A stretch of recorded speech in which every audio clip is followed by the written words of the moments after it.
Welcome back to the Genius Awards podcast. I'm once again joined by my co-hosts Grunkle Squeaky and X to discuss the remaining categories and nominations and give our own thoughts on it. So, welcome back, guys.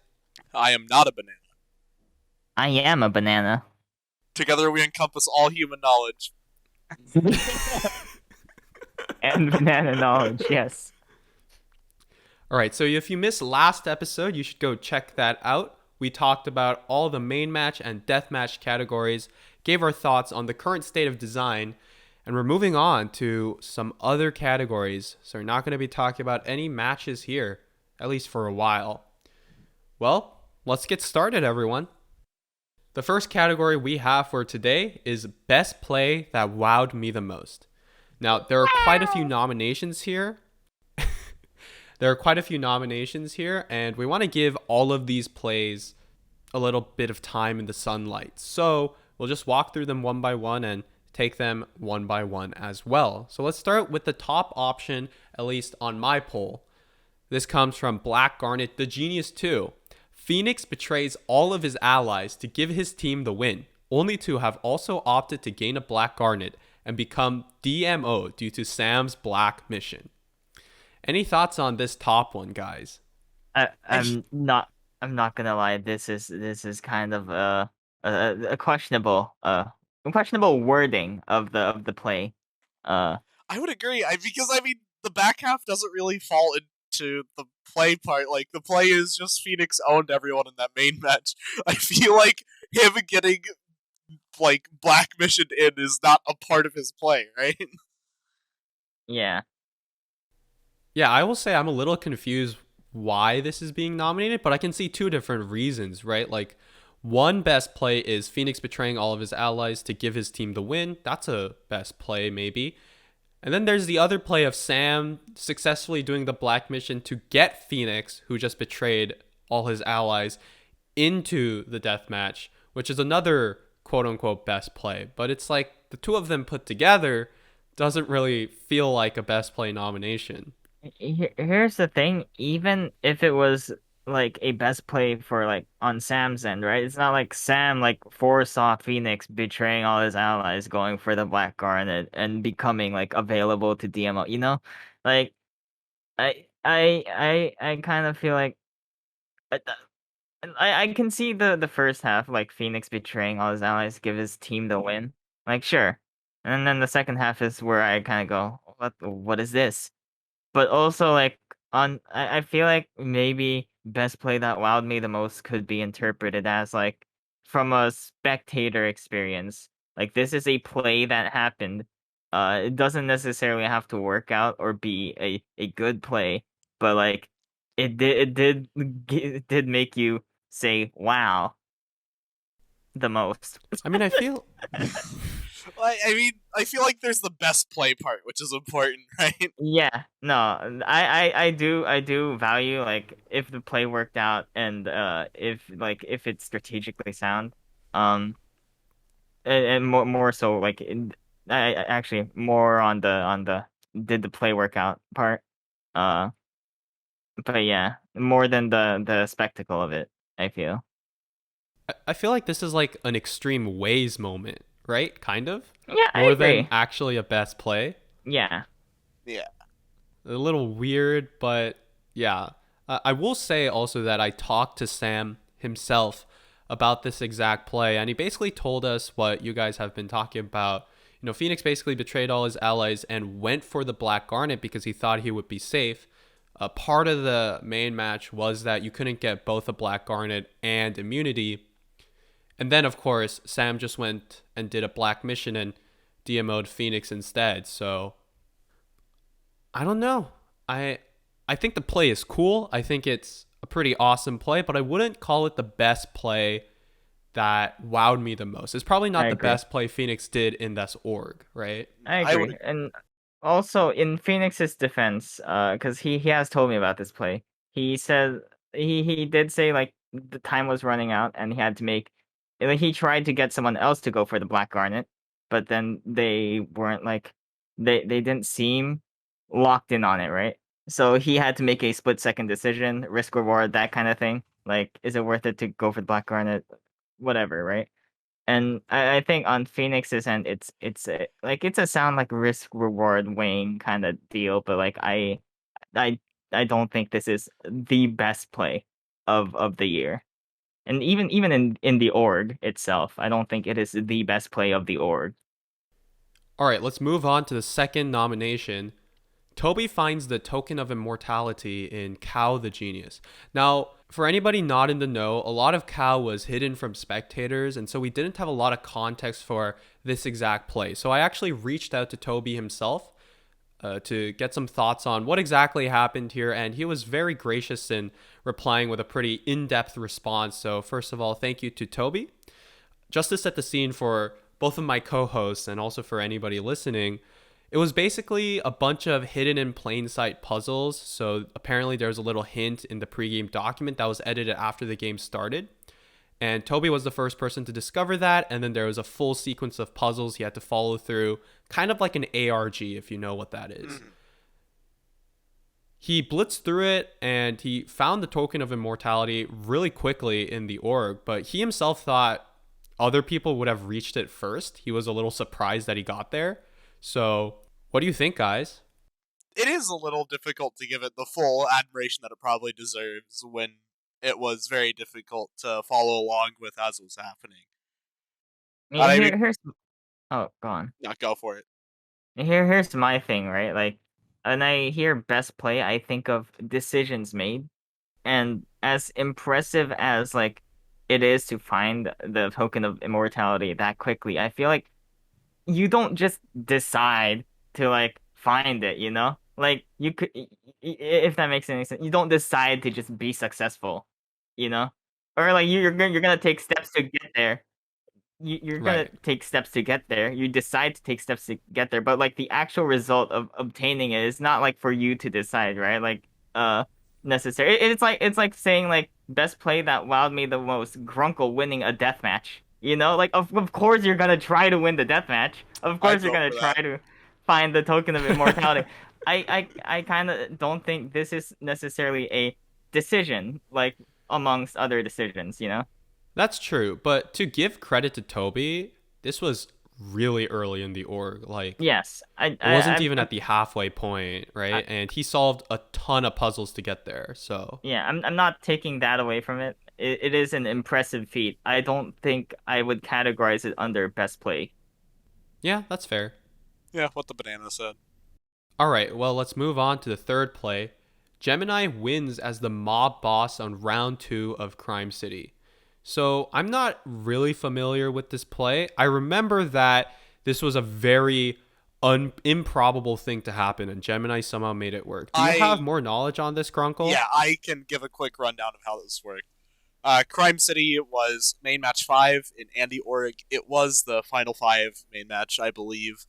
And effectively, the way it worked was there were 8 total different characters, and there were 5 different hidden roles. Each player would get a different hidden role and a different character after a drafting list, and the other 3 characters would still exist. They just wouldn't have a hidden role or an assigned player. One of the hidden roles was called a mob boss. It was of course, the role that Gemini had, and its condition to win was they needed to make a submission where they indicated what role every character has. You're able to attempt it once per round, but your answer has to be absolutely perfect in order for it to be counted as right. So Gemini was able to, in this final 5 situation, get perfect info by the second episode and just win the main match. It's pretty That funny. sounds really impressive. It was ridiculously impressive. I was sitting there like, because I was a host of Andy Org and I had all the back end available to me. And I just sat there and I'm like, the main match has kind of already been decided. And we just have to just sit here and watch everything else happen. Because it didn't end the main match instantly. Right, because couldn't other players pursue their own win cons Yeah, with the remaining time left? of course. Yeah. But then it just like was weird just watching everything when it was so futile when Gemini had already stomped everything. It was ridiculously impressive. I absolutely checked it off in my vote. Any thoughts, X? No thoughts, head empty. I don't wanna give Gemini anything I'm thinking because I who knows what they do with perfect information. Win the main match apparently. In case Oh yeah, anybody is that is. curious, one thing that Andy Org does very well, better than almost any other org, I would say, is Andy does have detailed day-to-day recaps of every episode of the org. I would highly suggest giving it a back read if you're interested. Yeah, I recommend that as well. All right, let's move on to the fourth play on this list, which is about me. Wonderful. MarcerMercer sneaks out a win in May Match 10 with 1-3 in a row despite losing for the entire game. Genius Game 4. So I can do the context for this one. So May Match 10 happens. This is right after Grunkle is eliminated. And so it's me, Pixie, Liridium, and Red's Toad. And the main match is an auction where you try to earn numbers and try to earn numbers that satisfy certain conditions. Like you want to have 9 prime numbers, or you want to have numbers that add up to a valid equation, like 3 plus 21 equals 24. You want all 3 of those numbers. So it was a lot of mix and matching and trying to figure out what numbers are optimal. I enter this game with Red entirely determined to make sure that I don't win.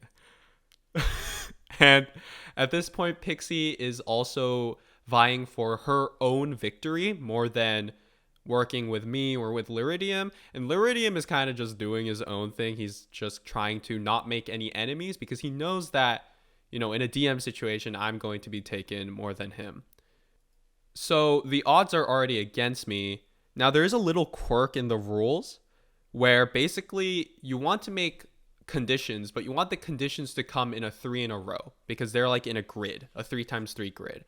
And there's another line in the rules that says unique 3 in a rows count for more. So if you have a 3 in a row and another person also satisfied that 3 in a row, they cross out, they cancel each other out. You want unique 3 in a rows. And I start off this main match on like completely the wrong foot because I misbid on a bunch of stuff and Red just outbids me on some things. It's a pretty rough start, but basically after like the first few rounds, my entire goal was to make sure Liridium and Pixie, who are the only other players who were really playing to win. Like Red was just there to screw me over. So Liridium and Pixie, I wanted them to completely overlap in all of their 3s in a row, have a single unique 3 in a row, and come out the victor. And I worked my ass off to make sure that situation would happen. And it did. I ended up winning with exactly one unique 3 in a row, with Pixie and Liridium completely canceling each other out. So that is impressive. I think the only caveat that I'm going to introduce to my own play, because I'm not like super proud of this play, and that is because the last round I thought I was losing. I thought I had no way to win.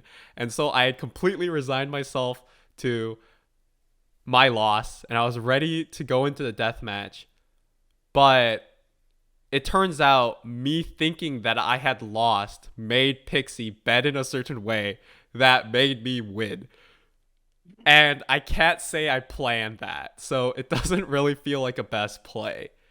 Uh like yes, I worked all the other rounds intentionally, but the actual game clinching move was not really mechanic like Is it like methodically planned out. would you say it was like 90% like you and then 10% like a circumstance or I would probably say it's like more 80% me and 20% circumstance because the exact reason that Pixie ended up betting that way was that it turned out if Pixie tried to fight too hard with me on something, I think, it would make Liridium the elimination candidate, which is a result none of us wanted, right? We wanted Red to be easy. Like that's the one thing we all agreed on.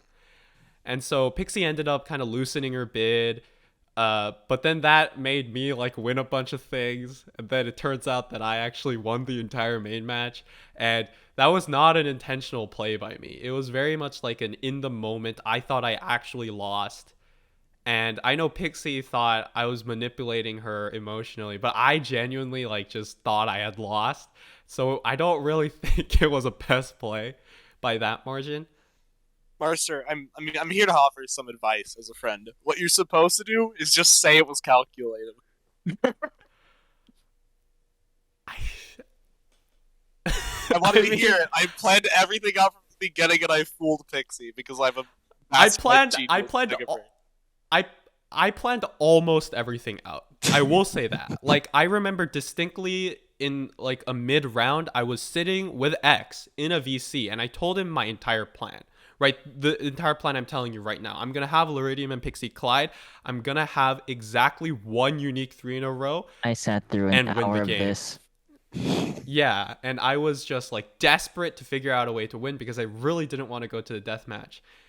And so, yes, I put in a lot of effort. The only reason that situation ever occurred in the first place was because I set up that environment. However, the actual game clinching play was like it's like a Hail Mary that I never expected to work. And it's not even a Hail Mary because I didn't actually throw the ball with intent. It would be like if I had the football, I threw it into the stands because I knew we lost, but then somehow the wind picked it up and then it landed in the touchdown zone where someone caught it.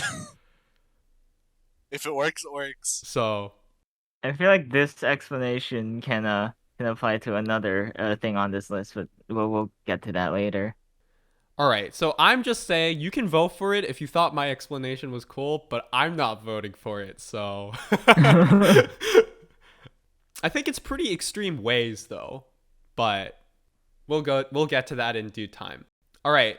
So the next one is also another play from Genius Game 4. This happens in main match 6 where a ton of 100s appear on the board and these allow Pixie to escape from EC because she earns a ton of points. Now, I was there. Grunkle was there. I remember when this round happened, Grunkle texted me, "Holy shit, what the fuck?" So, It's true. I wasn't happy.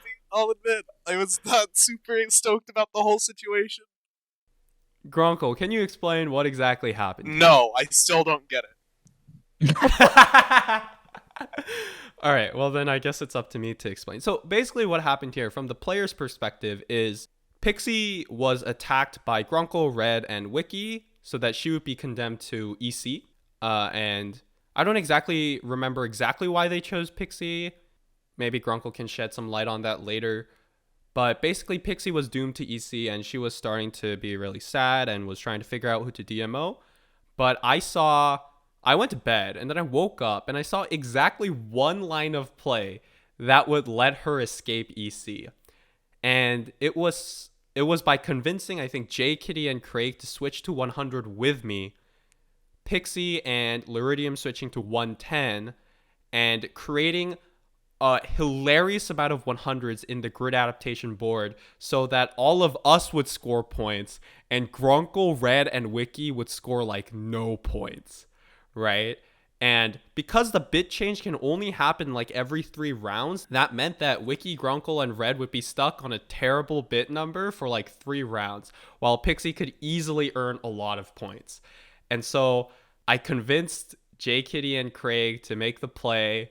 I set out what Liridium and Pixie had to do, and then I just crossed my fingers and hoped for the best. And then, voila, a lot of hundreds appeared, and Grunkle was sad. it. Very sad. It was so mean. I didn't like it. I think this is a better play, but I don't know if I would describe it as the best play of the year because it didn't help Pixie win the main match or for me to win the main match. It helped her escape EC, which was important because then Wiki decided to tank for EC, then he DMO'd me, and then he lost. But I don't know. What do you guys think? I know I'm biased, so I'm also biased, so I will let XNimus do most of the talking. Oh God. I think I do kind of agree. Like the I guess I guess we gotta ask who is this a play like the best play for, right? Like is it like is it the best play for Pixie? But Pixie did not plan this out according to you, right? Like it was you doing the legwork. Uh, yes, I did a lot of and the legwork. ultimately She helped quite a bit, but that did lead to like you ending up in the death match, which like granted like your goal was more so to just help Pixie rather than avoid the death match, I'm guessing. But Yeah, so when I made this play, I knew that it would basically guarantee my existence in the DM because if you think about it, Pixie is my ally. If Pixie is EC, I am never DMO'd. I'm safe. yes, Mhm. But that's a coward's way to play. So Well, I was like, I'll just go to the DM. I'll just beat whoever I need to. But to your point, that means it's not really a best play because I ended up getting DMO'd, right? it's really up terrible to play, like Marcer. Massive blunder on your end. it's up to how you'd like to interpret it. Like, do you want to like you did accomplish what you set out to do, you know? Man. Yeah. It is technically a worse spot for you, but you did set out. You did accomplish your goal. Yeah. But I think if this was more like a Pixies play, to escape EC, then this would like hold more weight in this category, I feel. Yeah, I can see that. Next one is also from Genius Game 4. Who nominated all these GG4 ones that have to do with me? Because it was not me. Anyways, Luridium and Marcer tie for first in main match 7. So Grunkle and I were both here for this. Mhm. And this is another play that burns Grunkle. So I'm also ridiculously upset by this one too. Don't worry, guys. This one makes me very upset. I'm sorry, Grunkle. Ah! Grunkle and I were working together. And if I had won, I promised Grunkle the token of life. It's true. This I could will happen. say I did save. Before I go on, I will say I did save Grunkle from elimination candidate, but then he got DMO'd, so I guess it doesn't really matter. Anyways, um, I promised Grunkle the TOL, but that's bad, right? Because the allies that are closer to me at this point in the game are Luridium and Pixie. And if I token Grunkle, that means Luridium or Pixie are most certainly getting DMO'd, right? Because they're my allies and we're the biggest alliance at this point. So that's Yes. scary. And so we needed to figure out a way for Luridium and me to get the token without making Grunkle sad. And initially the plan was for Luridium to like threaten me and me to be like get scared and then like tell Grunkle that I have to token Luridium for some bizarre reason. But obviously we all knew that that was a long shot. But we still carried on with the plan. I remember I sent Grunkle like some stuff about Leary threatening me, made up some text or something, and then came the second to last round of main match 7, which is 7 gem swap. And I noticed something about the scores, which was I believe that Luridium was exactly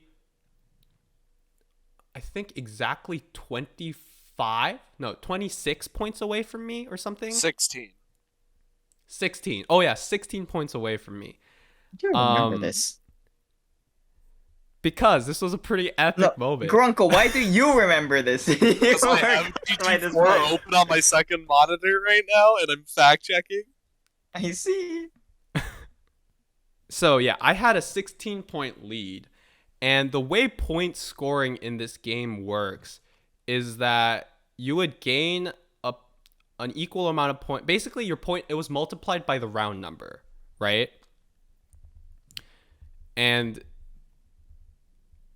how did this work? You're the guy who so did I so so I think the way I did this was first, so a 16-point lead seemed impossible to make up because of the way the multipliers worked and it didn't really work. But then I sat down for like 2 seconds and I was like, wait, doesn't it work perfectly? Like we would just tie. And if we tie, then Leary and I just get both tokens. And I don't need to explain to Grunkle anything because that's just out of my hands. No, you don't. And so I did the really quick math and I was like, wait, so if Leary gets 24 extra points here, which was already predisposed to happen, and then he bumps into me, right? So that's 24 minus 8, which is exactly the 16-point lead necessary to make me win or to make us tie. And so, yeah, I was just like, yeah, 24 minus 8 is equal to 16. And we confirmed with the hosts and it works out. So we executed it. We tied and Grunkle did not get the token of life. And I was able to save my social for another game. I molded. I kept molding so hard. I should have won that entire main match. I was the only person in the damn cast who knew the rules. I still managed This to is true. almost lose. That made that's just so frustrating to play. But yeah, it was a really, really good play on your part to just tie so you wouldn't have to tank your social with me, because I would have never forgiven you. Yeah. I think this was a better play. I think this is my best play on the list. But how do you feel, X? I would put it up there. Uh, I am very biased for your main match 10 play, more so because like you kind of sat with me for an hour and explained this shit while I had to listen and not say anything back. But this one is also an impressive play. I am a fan of having some kind of excuse to not keep your promises. I guess the only knock on this is that, yeah, it's a best play to identify it, but it's also like the optimal play. I don't know if that's even a knock, but like tying is a pretty common thing a lot of people do I think to I think with prevent. with games that like have like specific numbers as like points, it's kind of hard to like tie, especially when you're expecting like hundreds of points Yeah, that's true. and you're gonna tie down to the ones digit. So I do think this is impressive, like tying. Yeah, that's true. I don't think the main match was ever meant to be tied. I would agree. I think that was very much just a subplot. In case two people manage to tie, sure, you all get tokens of life. Have fun. You earned it. Good job, sport. Yeah. Cool. Well, that's that play. I think it's pretty good, but we'll see. Next play is from Codebreakers. Techno, Simaz, and Cake win Monopoly game. There's not a lot of context here, but Grunkle, do you know anything about this play? Well, I know they won. I don't know a lot of the details, unfortunately, since, of course, since I didn't win, I wasn't exactly in the know of everything that happened. I only have the podcast to look back on. But Techno winning Yeah. specifically, I remember, was because he just knew the rule where if you have all of the bombs, or most of the bombs, enough of the bombs, then you just win and get a token of life regardless of how many points they actually had. And Simons and Cake Yeah. managed to tie with a very optimal card combination to score way too many points.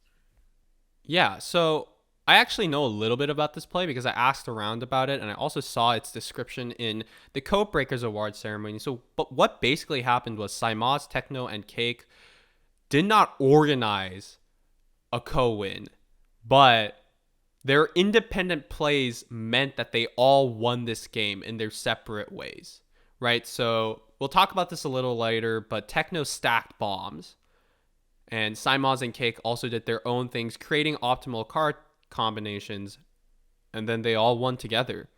And I think that's pretty impressive, but I don't know who this is best play for. I mean, the three of them, they can share the award. That's true. We'll cut it. But is the best But is the best play here that they all tied, or is the best play here that they all managed to find their own way to win? I mean, since the tie wasn't intentional, I don't think we can say that it is the quote unquote best play. I think we can say that all three of them managing to reach a win like together but separately is definitely a really wowing play. I can't think of a better word to use. I'm sorry, please forgive me. I mean, I definitely agree, though. Like, this is a very, very impressive feat for all three of them. So I think it belongs here. Next play is also from Codebreakers. We got Zach subs in for Tezzy and stays out of Deathmatch 1 despite 11 players wanting him in it, including a player Thomas, throwing to DM Zach specifically. Now, this was very, very impressive, and I was there for it. But maybe Grunkle has his own perspective on it. I will be honest, I don't know how much of it actually came down to the work Zach was putting in that episode. Don't get me wrong, I'm Yeah. very well aware of the extent to which Zach went to work for his substitute. But I don't know, because of how the match ended, with, like, Sean getting EC and Sean not wanting Zach to be in the deathmatch anyways. I don't know how much of it came down to Zach's OP social, right? I agree. So set the scene here a little bit. What exactly was going on? So the scene, like, at the time, it's hard for me to speak from like the outsider's perspective, considering I had to live through that main match. But there were 3 different teams in Zombie Game, and I was on one team, Sean was on another team, and then there was just the third team that was kicking our asses for the entire match that we didn't like. And so Sean and I were just like sitting there, knowing that we were going to lose, and just figuring out what we were going to do and how we were going to try to live, like working out who we were going to DMO, with Zach not really coming to talk to us, I don't think. And then the main match ends, and it's just 2 people get transferred over to my team for an activity. Sean becomes EC, and Thomas asks Sean to pick him, so Sean picks Tezzy. Not Tezzy, Thomas. Too many T's. So my understanding of this as a spectator was that everybody except you, Sean, and Zach himself were all in on this thing to send Zach into the DM. And so they were intentionally not letting him win, not giving him the token of life. He had to do so much to earn just a few pity points, and that helped him stay out of the deathmatch. But are you saying that for Sean, there was never a thought to DMO Zach potentially? Well, I mean, especially with Thomas literally asking for it, I don't think Sean would not make the decision to have a choice between 3 people to DMO. One of them is me, his absolute closest ally at the time. The other one is Zach, who is sitting there pleading for his life. And the third one is Thomas, who is actively begging to be sent into the deathmatch to fight for Act Incarnate. I don't think Sean would pick anybody other than Thomas in that situation. And I don't think I would pick anyone other... Thomas. Why do I keep... Yeah. It is Thomas. I got it right, and I'm still trying to correct myself. I don't know if anybody in Sean's shoes would pick anyone other than Thomas. Yeah. I'm kind of with Grunkle here, even from a spectating perspective. Yeah. Please don't get me wrong, I'm a big Zach supporter, but I just feel like in the end it didn't really amount to much. Yeah. Could Zach have ever been the elimination candidate? Because I don't remember the rules. Not gonna because lie. The rules were that it would be the person on the team with the fewest zombies, or well, if there were or I think it's just always the leader of the team with the fewest zombies, right? In which case, so that meant Zach was never EC. If it's gonna be the leader. Let me double check the rules. That doesn't sound right now that I'm saying it. Yeah, that does. If I remember correctly, because I'm not trying to think like if Zach somehow avoided EC, like then that's super impressive because then he's avoiding the Zach versus, or even if he somehow prevented Thomas from getting EC and DMOing him. Because the worst thing that could have happened was Zach versus Thomas in the deathmatch. Like, that was exactly what Zach was working against. Right, correction. It is any zombies on the losing team would be voted from. Yeah, so then I think it's pretty impressive because he somehow managed to not be on the losing team in the end, right? Like, he escaped that situation so that he's not EC. And he, I guess, worked some magic and made sure Thomas would also not be EC. And I think that's pretty impressive. Or am I alone in thinking that? I feel like I'd need more confirmation on like maybe Zach's end and Thomas's end, because like I do remember like hearing Thomas kind of like scream like "ah shit" like when the when the results were announced, as if like he miscalculated like the zombie counts or something. Because I believe what happened in the final round, again, I could be wrong because I was not able to spectate it live, was that there was the entirety of White Team, which had about 14 minus 4, 10 players on it. And then there was me, the leader of Red Team, Sean, the leader of Blue Team. And I believe that round, Tezzy and Zach were both on Blue Team, Sean's team. And neither of them actually touched anyone in the final round, and there was a caveat in the rules to where if you did not touch with anyone in a round, you would automatically default to the losing team's team. So they both got traded over to my side, leaving Sean as the only player on Blue Team, and therefore sole EC. I see. I don't see how like you could like at worst you are tying for like the losing team, right? Like in that situation. Yeah. All right. Well, let's move on to the next best play, which is also from Cope Breakers. And Grunkle definitely remembers this one. We're genuinely skipping this one. Techno correctly bets on Tai in the deathmatch versus Grunkle. Now, I don't know how much Grunkle wants to speak on this one, so I will give you some No, I will context. give What all of the happened? necessary context, completely All unbiased from a right. third-party perspective. The deathmatch, betting rock, paper, scissors. In the previous main match, Kong's Dilemma 2, Techno threw the main match in order to be able to take me to the deathmatch. Techno had three, or was supposed to have, three hacked garnets. He only had one. Hacked garnets were the H-Swiss of Codebreakers, which allowed the player to have an advantage in the deathmatch if they choose to spend hacked garnets. Deathmatch is revealed to be betting rock, paper, scissors, which I am unhappy about due to the fact that it is a social deathmatch where one person threw to take me here and has a couple of supporters behind them. The game plays out. I managed to take a very decently sized early lead over Techno. And then we get to, I believe it was, Tezi's symbol. I did not have any information on what Tezi's symbol was.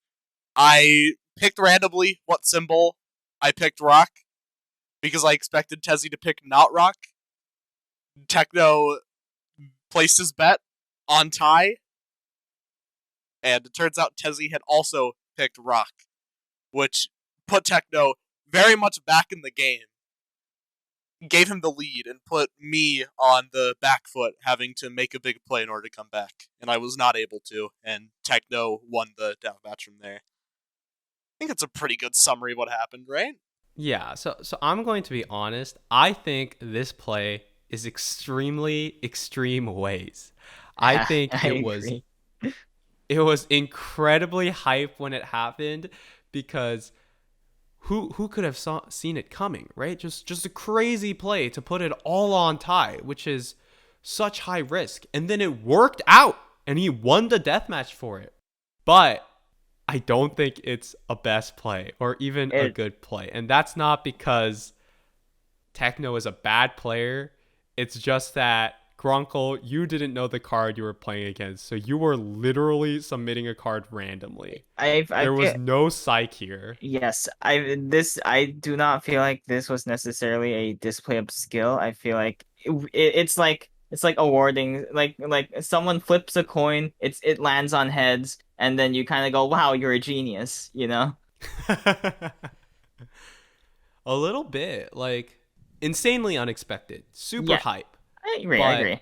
Techno did a lot of better things than roll a 1 in 3 chance, you know?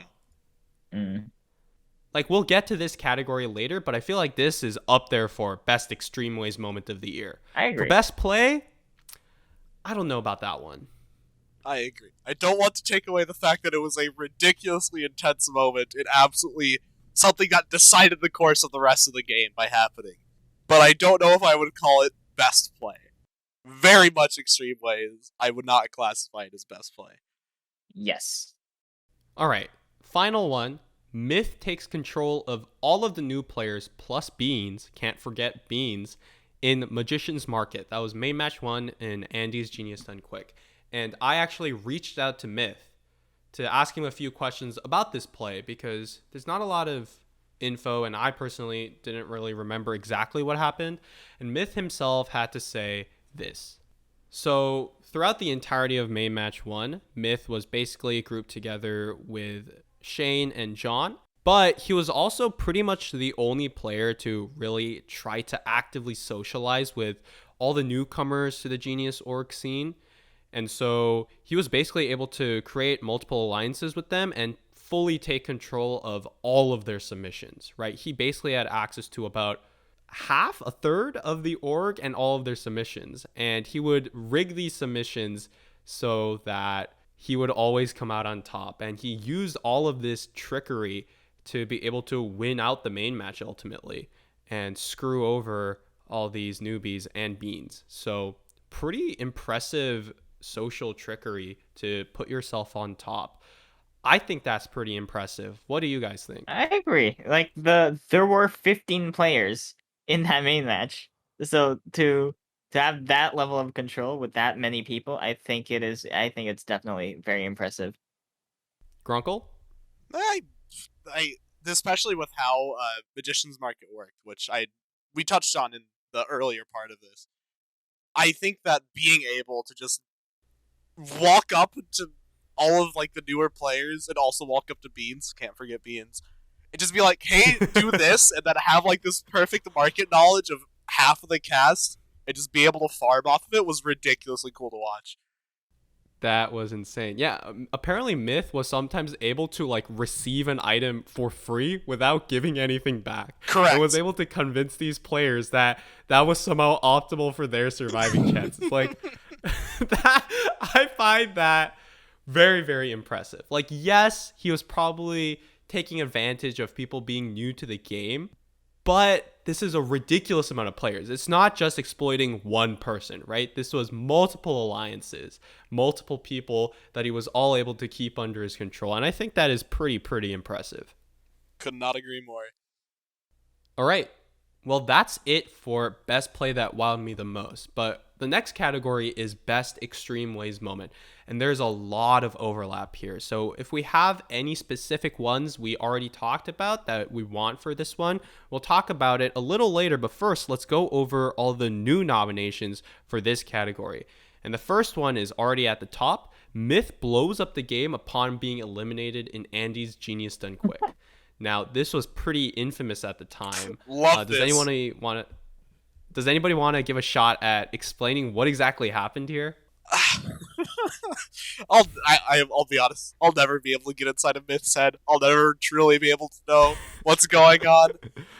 But all I know is that April 15th, 2021, Myth walks into Player Lounge and posts the following. Okay, so I'm just going to post all the info that I know. It could be right or wrong, but it's up to you guys which parts you want to take from this.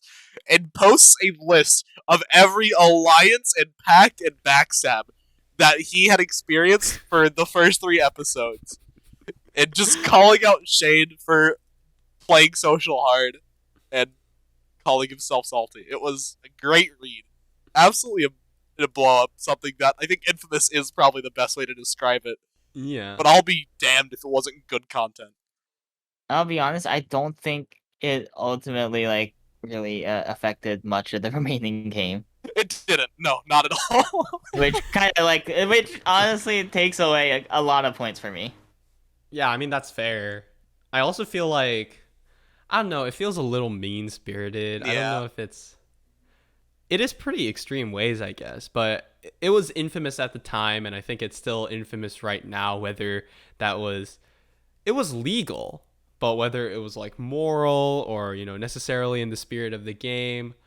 I think it got me to laugh, but I don't know if the laughter was from, wow, this is really funny, or wow, I can't believe he actually did that. There was a little bit of nervous laughter. Yeah, I will admit.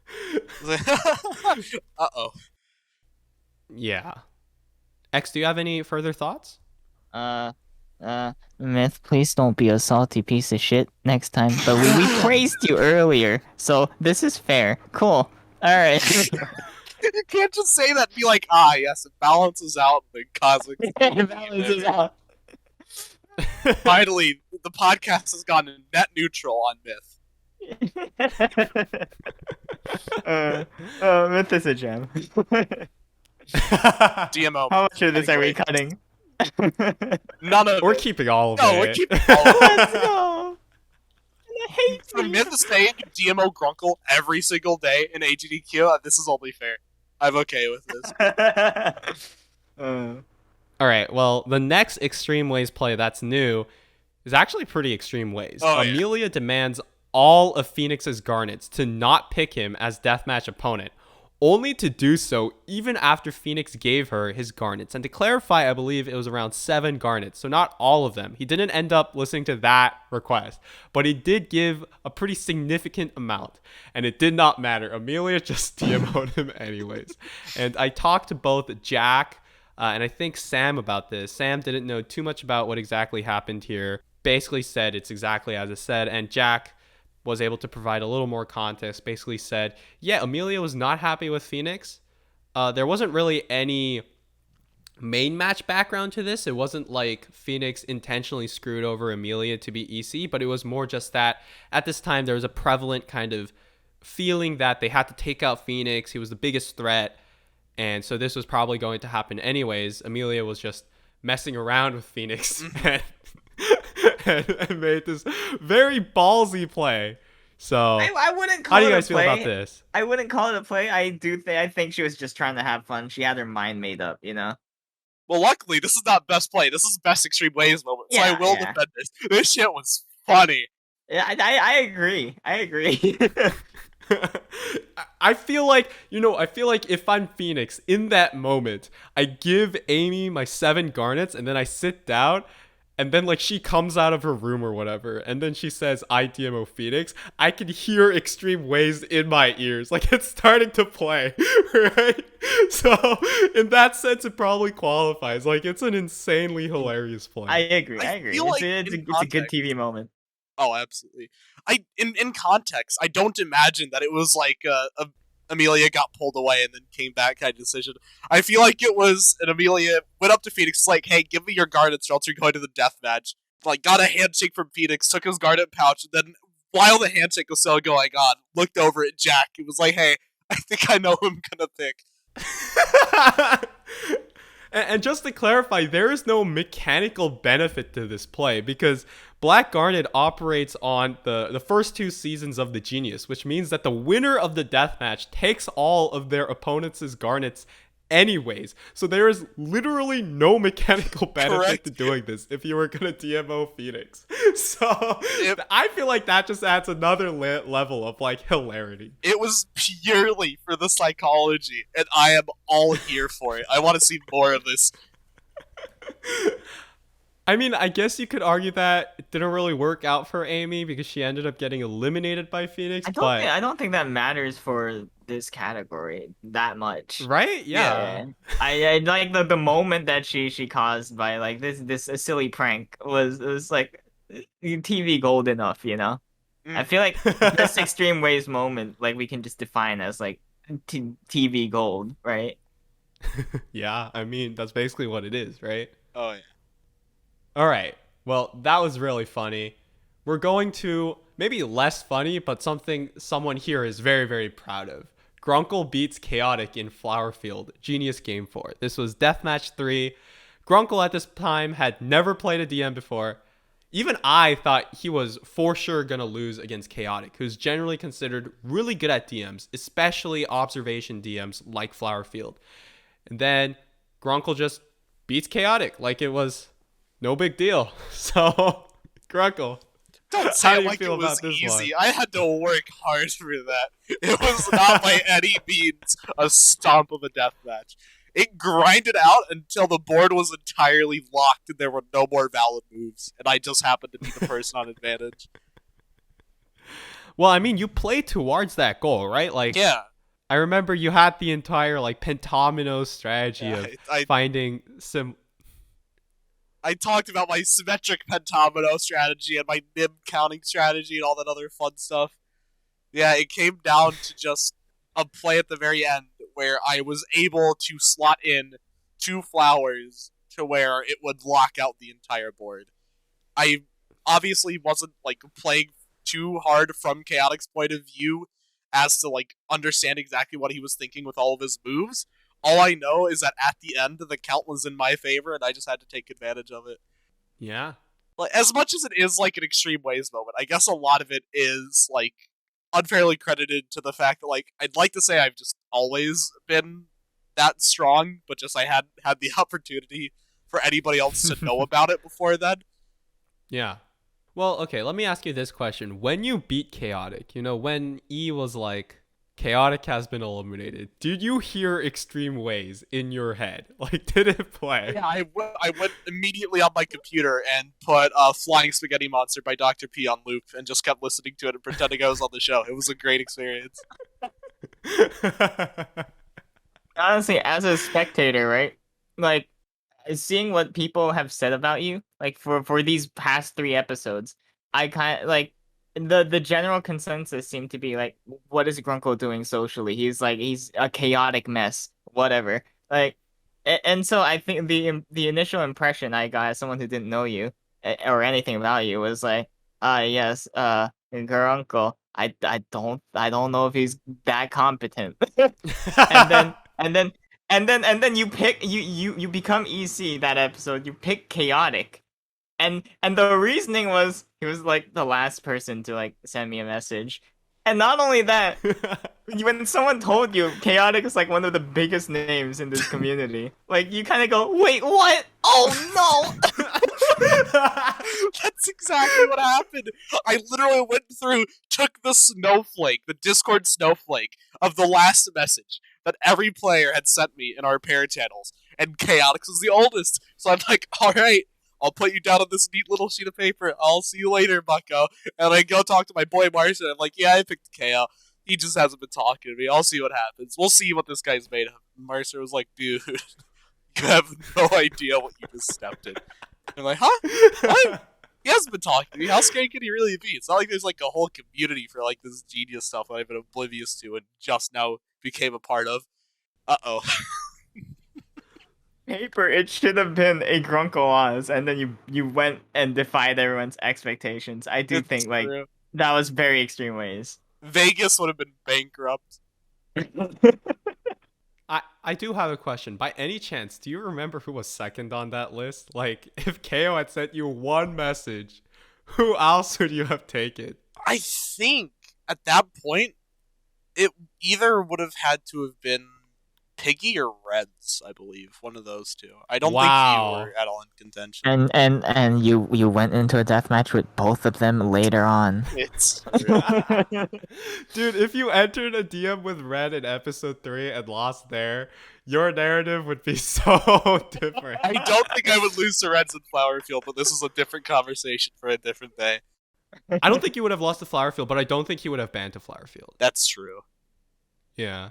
I think he probably bans, like, hoping for mental, and you guys might have ended up playing the mental ops thing, which is the final match that I lost. And in that one, I don't know who's favored. Well, there's only one way to find out. At Redstone, hit me up. Let's do this. Genius boxing match. The salty sweet. Anyway. All right, well, that was certainly a play. Definitely one of the most memorable moments of the year. Let's get to another new play, though. This one is also from Genius Game 4.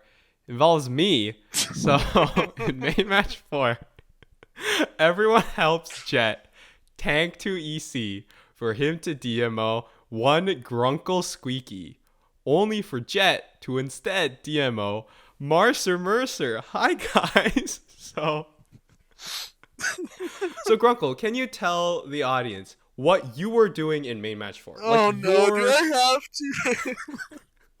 Because I don't know exactly what happened, you know? Right. I just heard things. I should give the audience a little bit of context here. It's like, I need to defend myself a little bit here. In Genius Game 4 is my first ever Genius org, right? I had just come out of retiring from like a decade of playing Big Brother.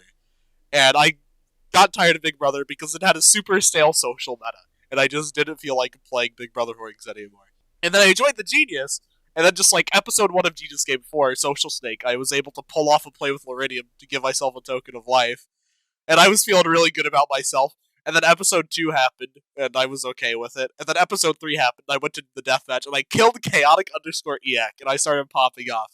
So then episode 4, it's a limited communications game. I'm like, okay, what can I accomplish here?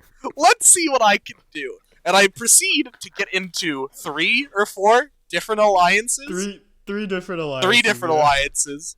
And then betray effectively all of them at the same time. And just be a general nuisance to society for ultimately very little benefit in retrospect. In my defense, I was bored.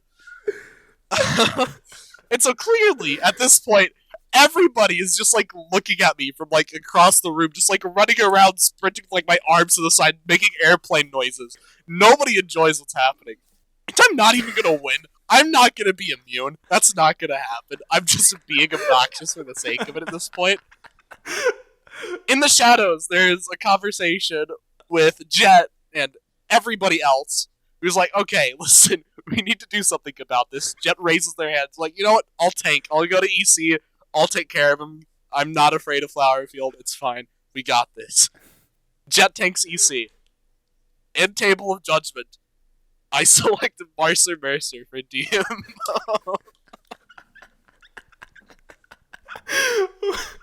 Okay, so my take on this is, so Grunkle is 100% right. He betrays all three of our alliances, but around round 4, I think, Jet DMs me and is like, hey, are you by chance in an alliance with Grunkle? And I'm a little bit skeptical, right? I'm like, what is he trying to do? But I'm like, yeah, Grunkle and I are pals. You know, we've been working on and off since the start of the org.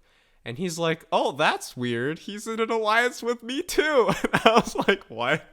And then Jet is like, it's just not us. He's in every alliance in this game, and he's playing all of us, and for like no benefit. And so we organize a channel that everybody has access to except Grunkle. I don't remember what I call it, but everybody has access to it, and we all decide Grunkle is a menace to society, and we need to take him out sooner rather than later. And so Jet decides to tank for EC, as Grunkle said. And I remember being like, that's kind of weird. Why would he so voluntarily tank for EC? And like, it felt a little fabricated because he approached me, he told me about Wiki, and he said he and Wiki were in different alliances, but I thought they were working together. But I was also like, God damn it, Grunkle, you piece of shit. I'm down for this. And so I help Jet tank all the way to EC. And at this time, I'm in South Korea. So Jet and I are on opposite sides of the world. And so I go to bed when like Jet is announced as EC or whatever, I think, or something like that. And then I wake up to like 3 pings, one of which is in Table of Judgment. I click on it, and it all Jet says is I DMO Marcer, and then E goes, Jet has selected MarcerMercer as his DM opponent. and I'm not gonna lie, for me, that was my welcome to the genius moment. Like, that was when I realized, oh shit, I'm playing a genius org. Oh shit, things are happening now. Like, I assume Grunkle's moment is when he beats Chaotic or when he's like fighting against him. For me, it's that episode where Jet DMOs me. I hear Extreme Ways in my head. I'm like, God dang, I got played so hard. Holy shit. It was really good. I know X, you were a spectator and you knew this was gonna happen, right? Can you give your take? I was like, no, I drafted Jet. What are you doing? Putting yourself in danger. And then like Jet says in his thoughts channel or like in his pair channels with other people, I'm gonna DMO Marcer, and then they're like, go for it, buddy. And then I go, oh no, I'm friends with Marcer. I don't want to see either of these people lose. Yeah, that was the experience on my end. Oh man. Unlike I'm sure like your perspectives, like this is more extreme ways, but like as a spectator, since I knew this was gonna happen ahead of time, right? Like the impact isn't quite as there as like with some of these other moments. Right, because it was premeditated. From what I remember, Jet and Wiki devised something much earlier to convince me to go along with their plan, and their plan was to use you, Grunkle, as kind of bait. Mm-hmm.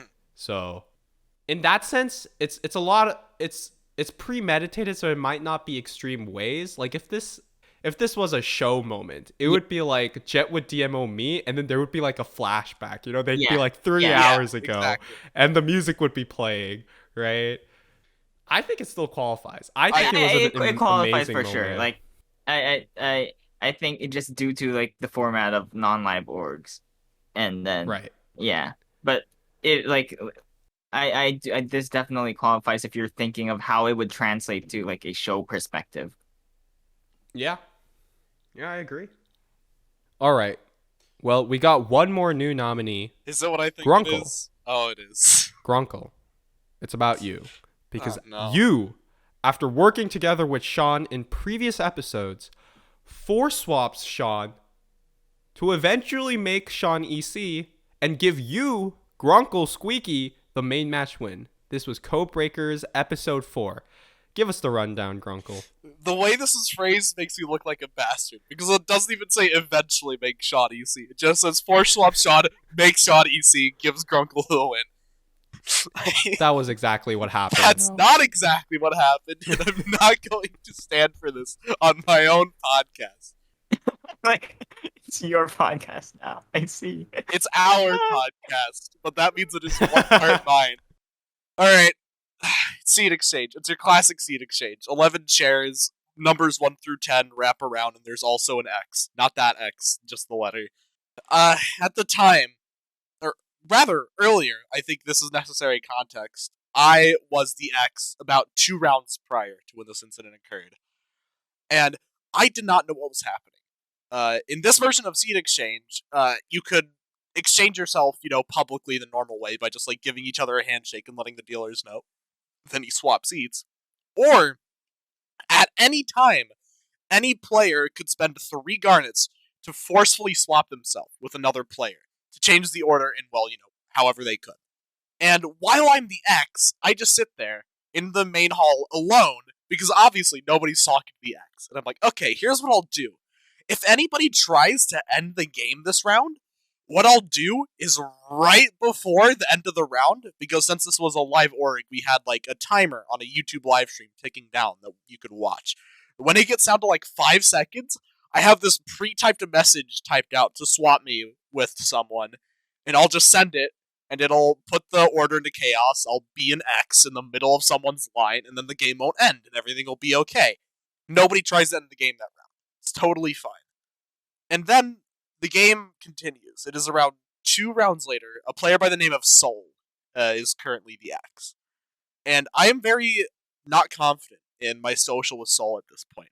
I believe that if the game were to end that round and I would not have a token, there'd be a very high likelihood that I would end up in the deathmatch. I did not want this to happen. So I decided that I would attempt to play defensively on Soul's behalf, in case anything bad were to happen. I am just chilling in the main hall, and then all of a sudden I see a flurry of messages in a text channel of 3 different people. I believe it was Amy, Sean, and Tezzy, all spending 3 garnets each to force trade with other players. And then I, with about 5 seconds remaining on the clock, go into the channel and also spend 3 garnets to force swap myself with Sean. The round timer ends, the dust settles, everybody files into the main hall, just looking at the remnants and the rubble of what just happened in the text channel of 4 different swaps, 12 garnets, $12 of real money down the drain as biggest streak of 4 shows up on the screen in gigantic text. And nobody is happy, except for Soul. Soul is very happy at this point. The match continues. Sean pulls me off to the side, hits me with a Grunkle, what the fuck did you just do to me? And I'm like, Sean, listen, I don't have time for this. I have to keep playing the game. I understand you're the X right now, but you can stop the game from ending. Good luck, I believe in you. We go our separate ways. Instantly, Simaz hops into a channel. It's like, hey, Grunkle, I have a line set up to win. All I have to do is not move and you'll win. And I'm like, alright. I'm not going to move, because if I move, then Simaz and 3 other people will also want to kill me. And the plan just works. Simaz and somebody else swap in to make a line of 5, me included, and the match ends. I get a token of life. Sean is elimination candidate. Unfortunately, takes Soul and kills Soul, but that's the seed exchange incident of 2021. I feel like what makes this play in specific extreme ways for me is, yes, there's a little bit of delay before you actually get your win and Sean becomes EC. It's the fact that Sean and you had worked together for so long. At least to me as a spectator, it felt like you two were so close. You two were going to write it out together as kind of the outsiders, but then it just all goes to pieces with one move. I agree, and it's really unfortunate. You and Sean were never the same again. In fact, Sean kind of campaigned for you to get eliminated a lot. So he definitely joined the anti-Grunkle alliance, which unfortunately did not get accepted in the noms for the sheet this year. So I think that part is super extreme ways, right? It changed the org. It changed the alliance dynamics. Changed my quality of life, that's for sure. Well, you did it to yourself, my guy. Like, Hey, literally. You're the subject in this. Okay, I'm not turning this podcast into the Grunkle Rants About Seed Exchange podcast. I'm officially starting the Grunkle Don't Talk About Seed Exchange challenge, and I'm going to succeed. All right. Well, there's a few other plays here that are repeats that I think are better suited here. And the first one I want to talk about is the one we all talked about, which is techno correctly betting on Ty versus Grunkle. I feel like this one is far more extreme ways than a best play that wowed me the most for all the reasons I mentioned above, right? It's unexpected, it's a TV moment, but it wasn't really premeditated or calculated out. It was just kind of happened, right? It was a coin flip. So I do think like an unlikely probability is still like pretty insane to watch unfold. Like even if it wasn't like a premeditated like planned thing. yeah, I can agree with that. I think maybe the other one that might be extreme ways is like Leary and I tying for first. I feel like that was pretty extreme ways for like Grunkle. But I know it wasn't really for me because I had planned it out and I assume the spectators also knew. But I don't know, Grunkle, do you think that's kind of up there? What do you think? It wasn't extreme ways for me. It was depressing for me. I feel like there's an important distinction. That was me watching my token just like fall out of the window and start banging on every edge of the cliff as it goes down to the blackened bottom. Hey, I mean, Extreme Ways plays a lot of times in the show, panning to someone who's about to get fucked over, you know? Extreme Ways starts playing as I stub my toe on the kitchen table. Yeah, I mean, do you guys have any other shout outs you want to mention? Or. Amelia demanding all of Phoenix's garnets. Uh,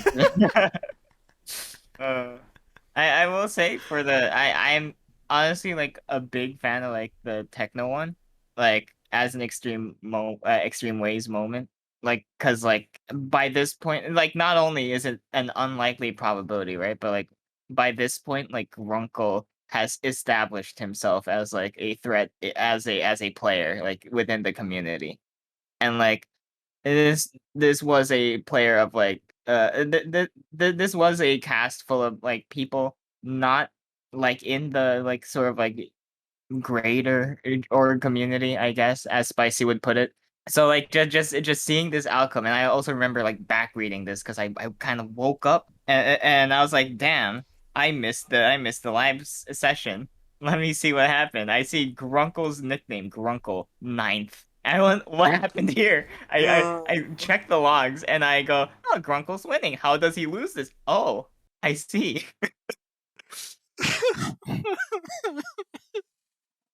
All right, well, let's move on to our first player category, player who made best social moves.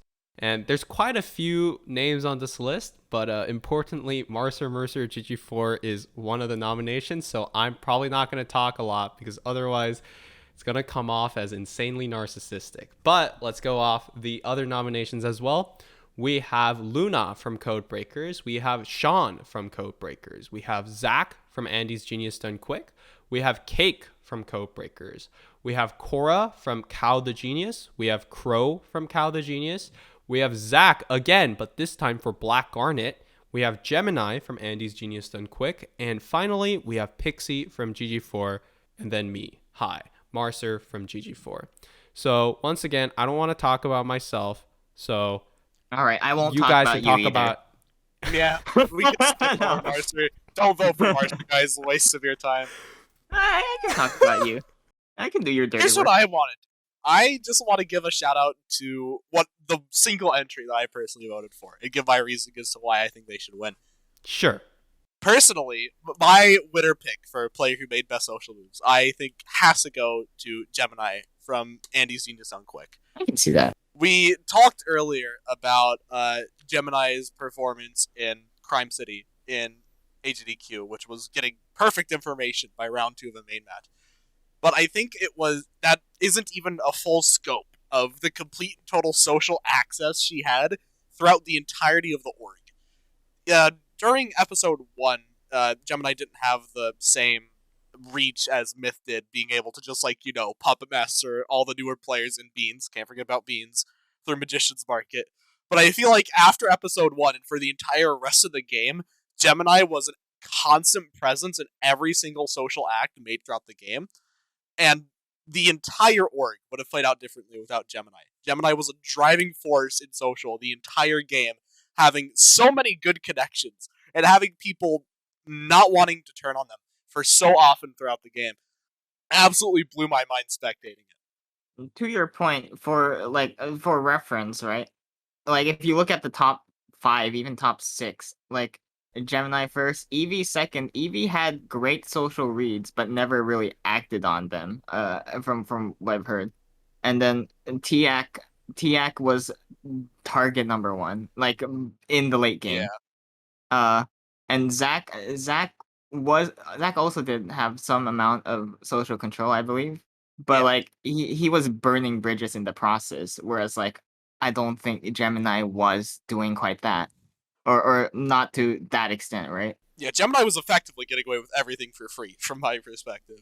Yes, and John Allen, I believe he's also John Allen and Shane. They were also in the big target camp, Yeah. right? Shane, Tiak, John were all massive targets due to just strength. Yes, and so Gemini did like have like the clear path to the end, and with the least risk, doing so. Mhm. And I think that speaks volumes to like Gemini's social game. Do you have a specific pick for this category, X? I'm very biased. I am a fan of the Marcer game. Let's go! Okay, never mind. Marcer, do you have a pick? Do you have a non-MarcerMercer GG4 pick? So I have a few takes, and I will say them. So before, okay, I'm not gonna talk about myself. That's weird. Maybe a little bit later, but for now. So I want to give a shout out to Zach and Andy's Genius Done Quick. I know we just talked about how he was burning bridges really quickly, but I thought his early game social was really, really good. And I think that's reflected on the sheet accurately with that main match win streak. He was well connected with everybody. He didn't make any strong enemies. And he kind of used his position as a newer player to his advantage. Like, people didn't realize how strong he was. And he did that very, very well. Of course, endgame, he started burning bridges. He started making decisions and playing out. So maybe not the best social moves. I still think Gemini was the better social player in that org, but I think he definitely deserves a shout out. I agree. I also want to shout out both of the Chameleon of Worlds players, because I couldn't really spectate that org, but Crow had, I think, 9 immunities total. And I'm going to make sure that I got that right by pulling it up. Yeah, so Crow had 6 main match wins and 3 immunities. And Cora she's the new record holder for longest episode dodge streak in a single org with 12, right? And to get a better glimpse into their gameplay, once again, I relied on Toby and his knowledge, and he basically told me that both of them played really great and both of them were super social, and they were using their social prowess to their advantage, right? They both kind of picked Toby as the main opponent, which is also why Toby ended up in the deathmatch so much, because they had a lot of control and they were able to leverage that. It's just that Toby is really good at DMs and kept coming back. So I think they both deserve a shout, right? Because I don't feel like a lot of people know about their gameplay or how they played, and I just wanted to give them a little bit of a spotlight. My final shout, that's not me, is Pixie in GG4, because I think she played really, really well. Obviously, I don't have the full story, but I have heard things from other people, and from my own knowledge talking to her, she basically was able to leverage her position as the person that was most in the middle, using me as a very, very effective shield. And I think she did it fantastically, and she made all the right social moves, and really she would have made it much farther if she had not quit at where she did. But of course, I totally respect that decision. So You say much further, but like she made Final Four, there wasn't much further to go. Like 2 rounds further. that's true. That's true. But I feel like She made it pretty much to the end. Right, but I feel like Red's DMOing her was basically only because I won. And I feel like if Pixie had tried harder to play for a long-term advantage, it would have never happened. What? Like, Yeah, that's also true. Like she could have easily like slipped by to final three. yeah, I feel like Pixie played like, I want to win a main match by my own. I want to prove to myself that I can win and then bow out, right? Or something. I'm going to preface everything I say about Pixie with I'm not entirely sure. But she is a wonderful human being and she played fantastically and I think she deserves recognition for that. That's all I'm saying. I agree. I'm not going to talk about myself, so All right. X, you can do that. Mercer was a big asshole, but we loved him regardless. True. I okay, personally, like what I am most impressed by, right? Like is the amount of misting someone can do. And I'm sorry, Grunkle, you were on the receiving end of it. But I am like typically I am very impressed in people sort of like being able to like give like basically like tell you a plan and then you justify it like as best as they can, like in such a way where it sounds like it makes sense but really you have like other plans and then like hide those like your true intentions. Like granted, right, like I feel like social move social game can be defined like very differently. Like if you're thinking more so like you're not a target, right? Like I don't give it to Marcer. But like I I look more for like what like people actively doing things. Like that's more where I look towards. And then I feel like Marcer actively did a lot. Uh whether like not necessarily to like avoid the deathmatch, right? But more so like as best as he can to like hide his alliance and get other people to do things he wanted them to do. Yeah, then it's kind of it. Sorry, Grunkle. Listen, I'm I sorry. think it should go something to talk about Marcer Social when he completely and totally fucked me over in Genius Game 4 and we're still best friends to this day. And I don't know. I feel like it's more of a you thing. You know, it's more of a No, Grunkle Squeaky is a chill don't even guy. start that. Oh, you enjoy it, don't you? No, don't. This man ruined my life. Okay, the amount of drinking that I've resorted to because of what this guy did to me in Genius Game 4. To be a compliment. I was trying to say you're a good sport.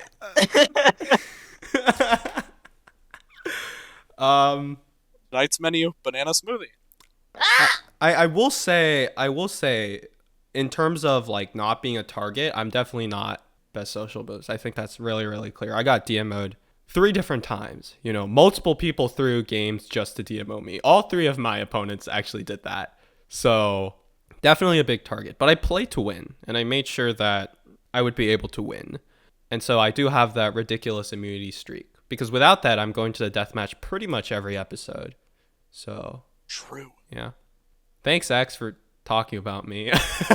You're an asshole, Marcer. No. You did great. Thanks. Well, I think we've talked about that enough, and all of these players are probably going to show up later too, so keep Poor them in mind. Codebreakers players that we just opted to not mention. I mean, Grunkle, do you want to say something about them? Because personally, my knowledge of Luna's game is that they had a very strong start, but then kind of they got pigeonholed into being that player that just kind of has to be taken out because they're not really close to anyone. I would agree that, yeah, that's exactly what happened. When the walls started closing in, episode 10, there were 5 people left. Luna, Sean, and Tezzy, Techno Cake. Ooh, that's Tezzy credit. got They easy, were but both Cake and Techno were immune. It was just the only option. to Luna's credit, they were the results kind of don't lie. They were the last person that season to be in the deathmatch. Yeah. And I don't know how Sean's social gameplay was. I'm gonna be honest, I don't want to be too cruel to Sean because I love Sean. Listen, despite Seed Exchange, I love Sean. Okay, Sean's my bestie. A lot of Sean's social did get accelerated by the Seed Exchange incident and just being able to hop on the anti-Grunkle bandwagon from my perspective. From my spectator perspective too, I felt like Sean found an opportunity to get into the majority alliance and successfully infiltrated it. Yes. But he didn't make big social moves, right? He wasn't like Gemini. He wasn't like me. He wasn't like Zach. He just kind of rode the waves, so to speak. And of course, it helped that he was good at DMs. So, and do you want to talk about Cake? New world record holder for most main match wins in a season. Because obviously Cake is a very good main match player and she won a ton. But I feel like whenever I talk to someone about Cake's social, they're just like, it was okay, which is not the reaction I would expect when we're talking about the new main match record holder. Because to be honest, like especially when it came down to later main matches, like the Decryption Duet and the Midas's Gambit and the Silent Auction, I guess with the exception of Partner in Crime Techno Night, a lot of it just came down to Cake's prowess in main matches. Decryption Duet was won almost entirely because of how good Cake was at playing the game. Midas's Gambit was won because of almost entirely because of how good Cake was at playing the game, which is true for a lot of them. Not in a lot of the later matches did her social really come into play to have that much effect on the outcome of the Oregon. All right, let's move on to another one of these kind of event categories, but we're trying to celebrate players here. And so we have 5 different players who are up for player who had best thinking outside of the box moment.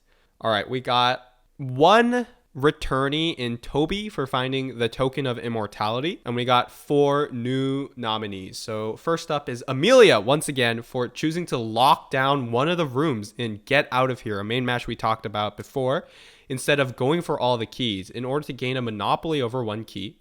We have Techno for collecting bombs in Monopoly game, which we talked about a little bit earlier. We have Techno again for transferring all his chips to Cake to break Silent Auction. And finally, we have the Exordium nomination, Young Burger Patty YBP, for surviving Exit Escape with only 5 points. I'd like to propose a bit of a hot take here. All right. I feel like there are 2 of these nominations that I would consider finalists for this category. That'd be Amelia locking down a room and Get Out of Here, and Toby finding the token. Don't get me wrong, I'm a big YBP fan. But I feel like, especially in Exodus game, where one of the rules was you just lose by having the most black cubes, I feel like, if you don't trade, you can't get any black cubes that you don't already have, is a bit of like a level 1 deduction, I would argue. Techno, collecting bombs in Monopoly game, you can probably assume that bombs would be a bad thing to have if you don't get a lot of them. But especially considering that Monopoly game was in the real show, and there was a very similar thing where you could collect bombs, and also there was a secret rule hidden, or not, it wasn't hidden, there was a rule in the episode that was hidden to most of the players, and you could see that it was just about bombs. All of the different rules had their, not elements, the resources that they affected listed next to them. And you had all of these, rules that were given to the players that had to deal with, the regular resources. And there was this one hidden rule that you could only access by paying a couple of garnets, and it was to see the rule for bombs. I think that a lot of people would be able to tell that it is just a shoot the moon condition, which still props to Techno for doing it and committing to it and succeeding at it. I just don't think it's that far outside the box. And finally, Techno transferring all his chips to Cake to break Silent Auction. It was a cool moment, but I think it's hindered a little bit by the fact that it didn't actually matter in the grand scheme of things. What do you mean by that? I believe, isn't it Cake would have won anyways, regardless of if Techno gave all of his chips or not? I don't know that. X? You would know more than I would. Yeah, my understanding of it was that was a crucial part of her victory, but maybe I'm wrong about that. Did I misunderstand? Hold on. How many chips did each player have? Each player had 20 coins, and the final score, Cake won by 25. I guess, but you could argue that the way she played the game changed because she had an extra 20 to spend, right? That's true. You don't play poker the same if you have double the amount of a starting hand. I also think it is hindered a little bit by the fact that Techno did then lose that episode. Well, he didn't. Well, he didn't die No, technically. here's the thing, right? Like, was Techno like planning on going to the deathmatch that I episode? don't remember. Yes, I believe he Because was. You know what? yeah, Here, because if really, let me go ask him really quick. Hold on, give me a quick second, folks. I'll be right back. here's my thing, right? Like, if you're throwing to like to get to pick someone specifically, what do you say? Yes, Techno was trying to lose Silent Auction, so it was actually a really Yeah. good play. I take it back. He was trying to lose. Yeah, because I'm pretty sure that Techno threw for cake like 3 different times. Like, Techno played that entire game with a lot of throwing. Here's the thing. I feel like similarly to the YBP thing, like it is a level 1 deduction in that like if you're planning on losing anyway, you might as well help like your preferred person to win, right? Like Mhm. I don't think that's necessarily a big brain solution. More so, I'm the only one here who has the balls to lose, so I'm going to capitalize on this, you know? Yeah, I can see that. Marcer, I believe you are probably the person here who's the most well read on Black Garnet Genius 2. Would you be able to give more context on the Amelia moment?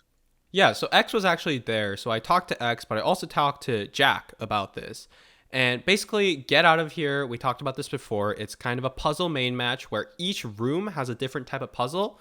And by completing a puzzle in a certain room, you get the key from that room. And you need a key from all the different rooms to be able to win the main match, right? To be able to escape, get out of here. Amelia realized that she was really good at exactly one of these puzzles. And she was so good at it that she was confident that she could just beat everyone else at it, right? If she just camped that room. So what she did was she camped that room. She kept winning that puzzle type, which meant that nobody could ever escape and win the main match because she has a total monopoly over one of the required ingredients to leave. And that's what she did. Uh, Also, like an added like thing is like the rules stated you need all 4 different types of keys to win, but the rules also just stated whoever has the least amount of keys loses, and it never specified whether they had to be the same key or a different key. And that's something you had to clarify with the host. I think that was a brilliantly hidden like secret like loophole kind of thing. Like after clarifying it with the host, like Jack kind of like I played that. I asked for that clarification. Jack told me like it does not matter if you have the same type of key. If you have like 5 of the same key, like that will count towards you having 5 keys, and therefore anyone else who has less will be like a loser or whatever, right? And so I do think like take like whether Amelia knew or not, right? Like this clearly takes advantage of that like hidden loophole. Not hidden, but like that loophole in the rules. And then I do feel that it really adds to that play. Yeah, for sure. It sounds like a pretty insane play, right? She's never going to win, but she found her niche and she figured out a way where she could never ever lose. And that's completely outside the box, right? That I think defines what this category is about. Yes, It definitely has my vote. I agree. I do think like also to make it better, like the person who won, Sam, like gave her the token of life. Yeah, I mean, it paid off big time for her. Yes. All right, our next category is player who was most interesting to spectate. We got a few familiar faces and a few new faces, so we'll go down the list. We have, hi, Grunkle Squeaky from 3 different orgs this year. We have Vicarious Shaner from Andy's Genius Done Quick. We have Pixie from GG4. We have Marcer from GG4. We have Beans from Andy's Genius Done Quick. We have Don't forget about Gemini. beans. We have Gemini from Andy's Genius Done Quick. We have Ryan from Black Garnet. And we have Techno from Codebreakers. Those are your nominees. I'm going to start this with my statement.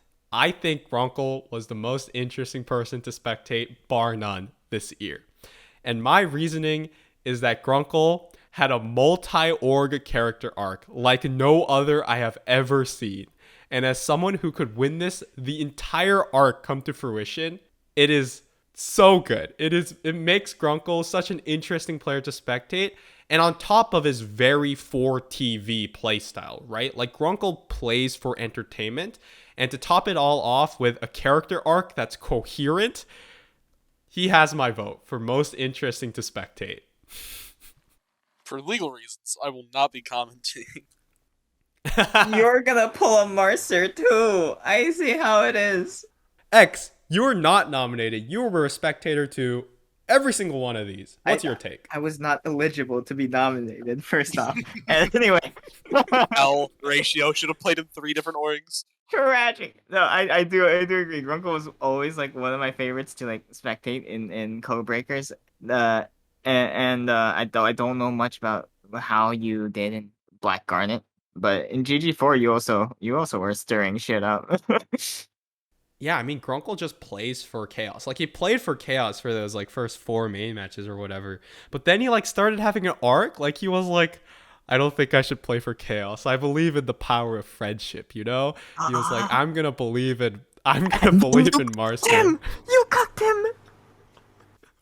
And then I backstabbed him so hard. He went to Spec Lounge. He was like, damn, I don't think I can trust anyone again. I have to work for myself. And then he's on his hunt for his first main match win to validate himself, to prove that he's a good player, which all culminates in him becoming his worst enemy and throwing away Sean so that he could win a main match.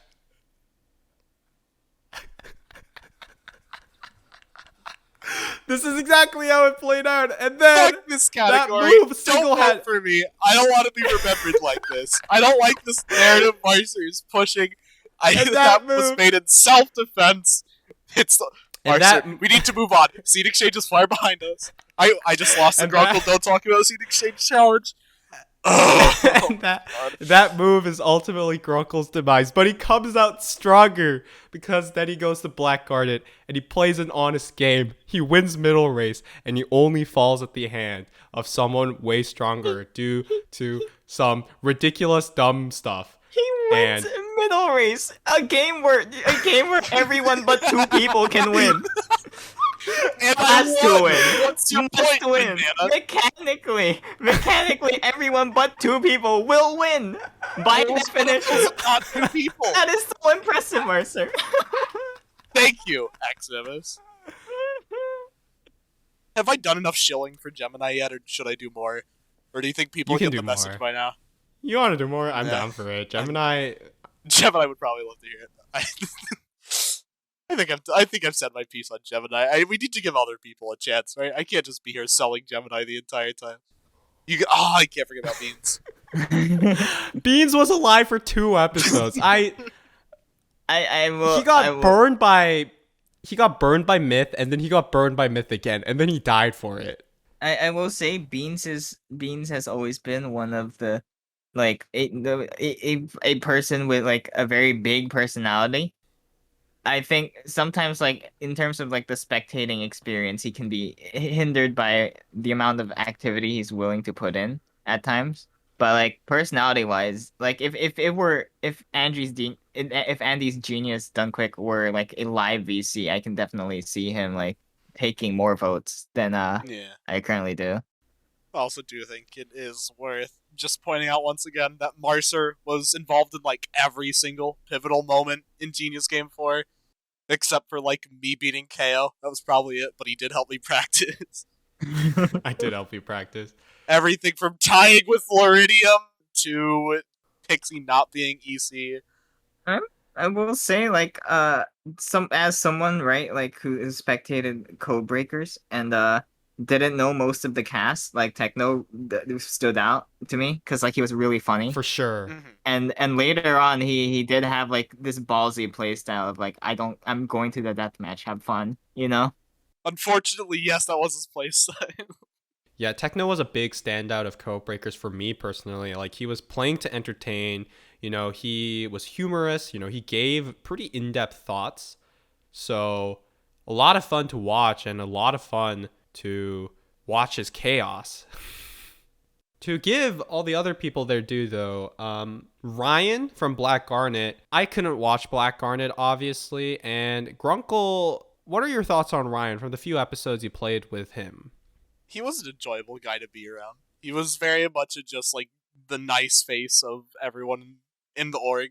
I don't think anybody really ever had any problems with him. I wish I could have more detailed opinions on Black Garnet, but I definitely rage quit.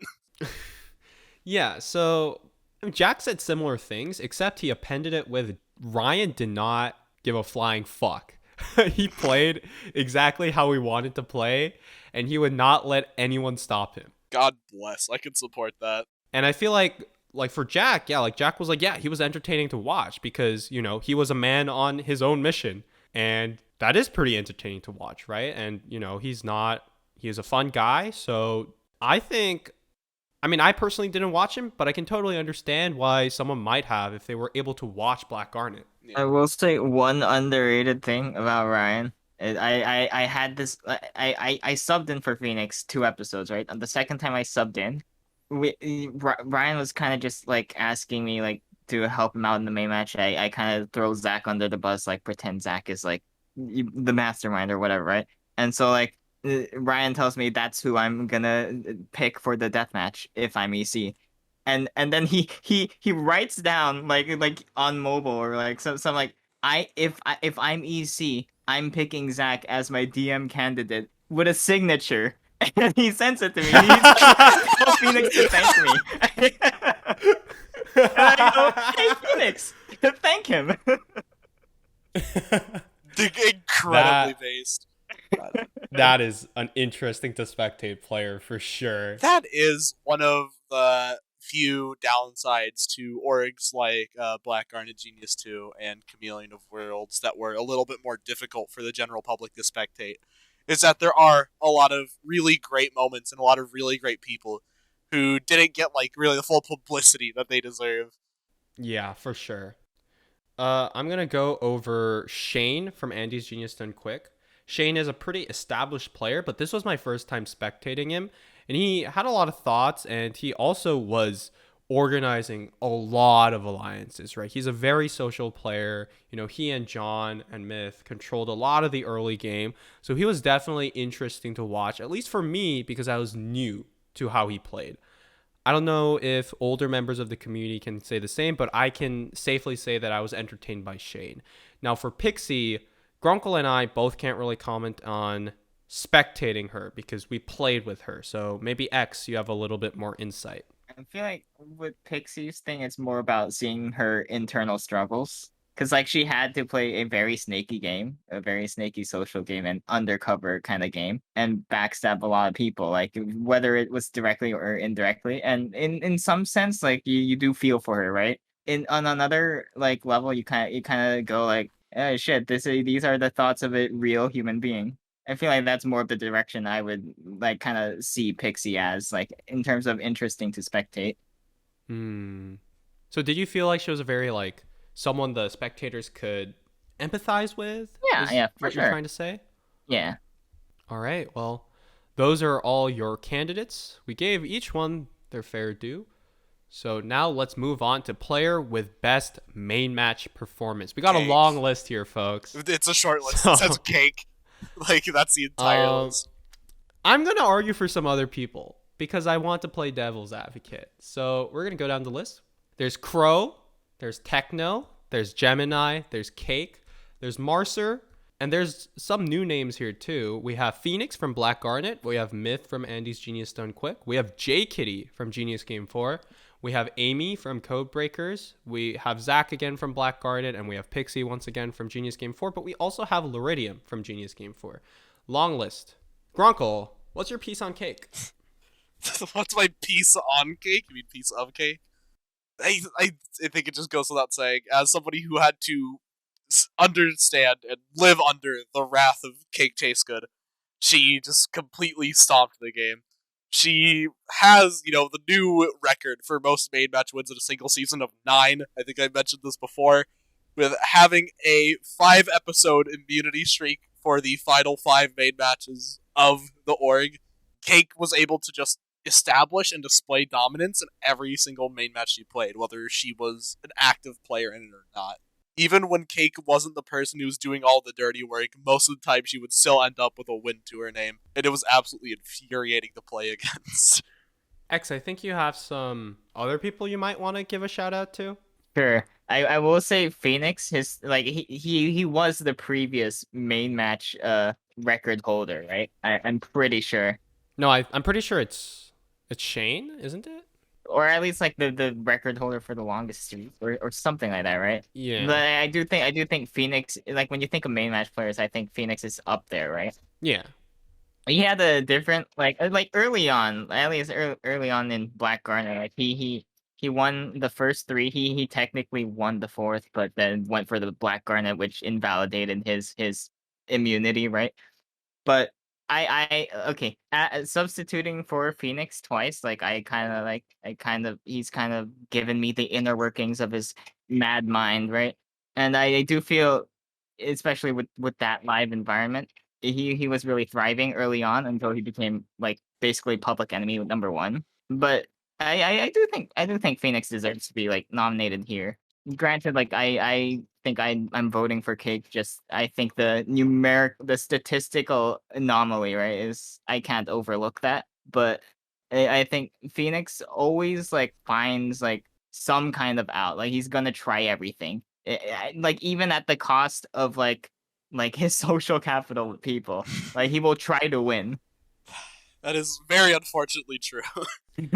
I also want to give a shout out to Gemini, who won 3 main matches in a row in a 7-episode org. Like that's a lot, and he was able to pull it off with a lot of good players in the end game, especially. Like we've already talked about their play in the Mafia, as the mob boss, and yeah, I feel like Gemini also had some startlingly well done main match performances, and their name definitely belongs here.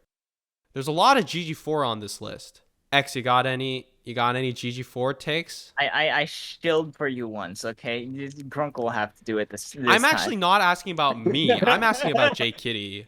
Okay, J That's Kitty probably had already a said. 4-episode immunity streak, right? I'm pretty sure early on. J Kitty was Yes. immune every single episode until Grunkle eliminated him. False. J Kitty was not immune for No. Blackout Middle Horse Race, episode 5.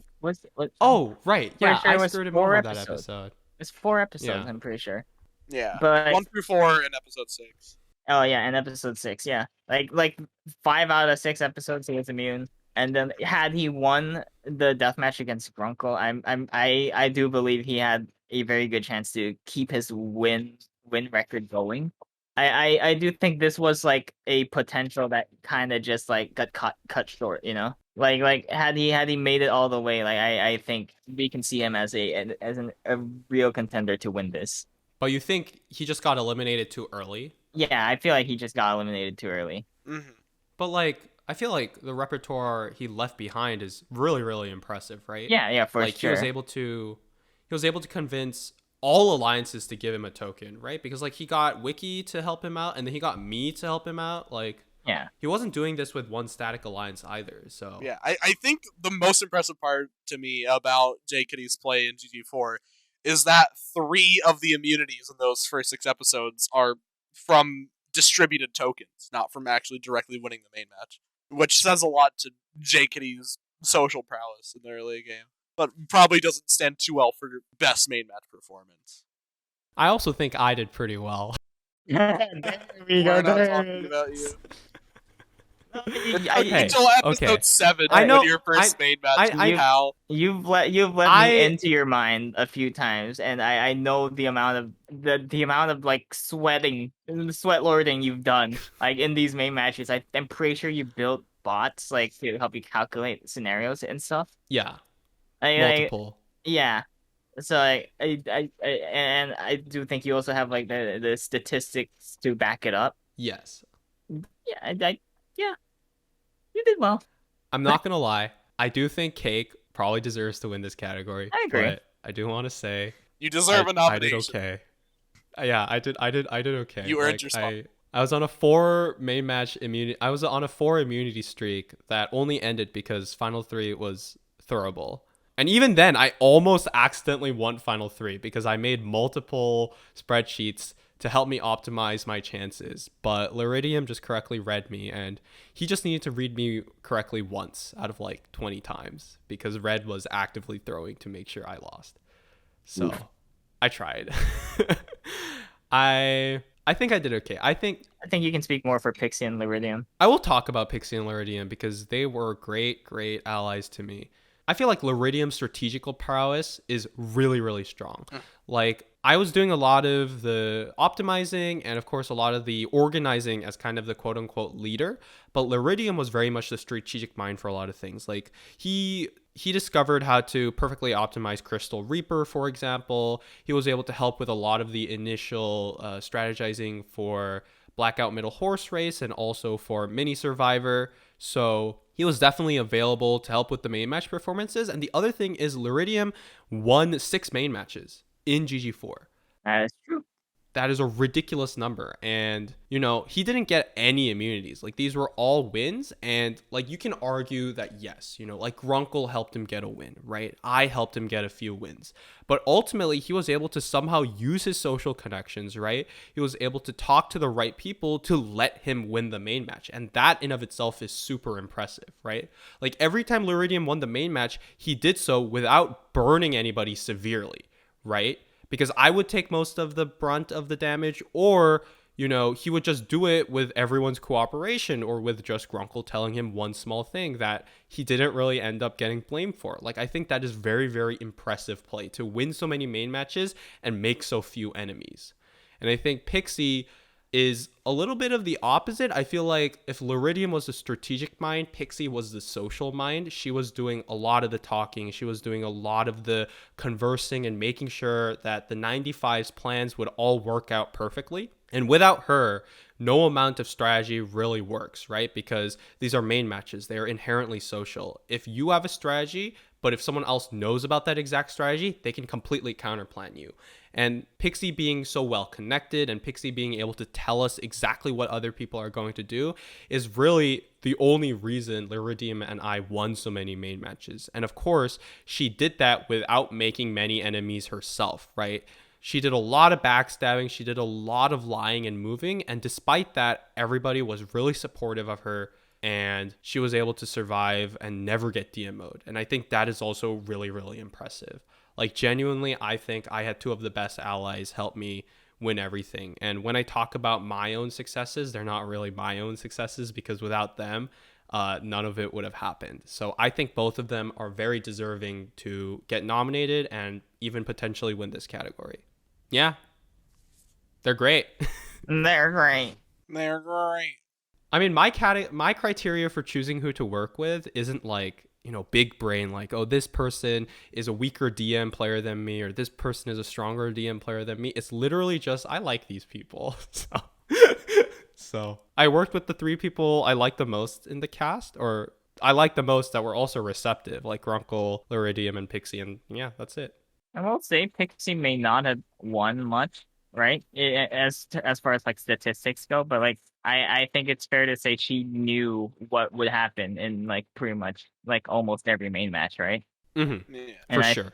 And I think like that can also be an argument to make when deciding best main match performance.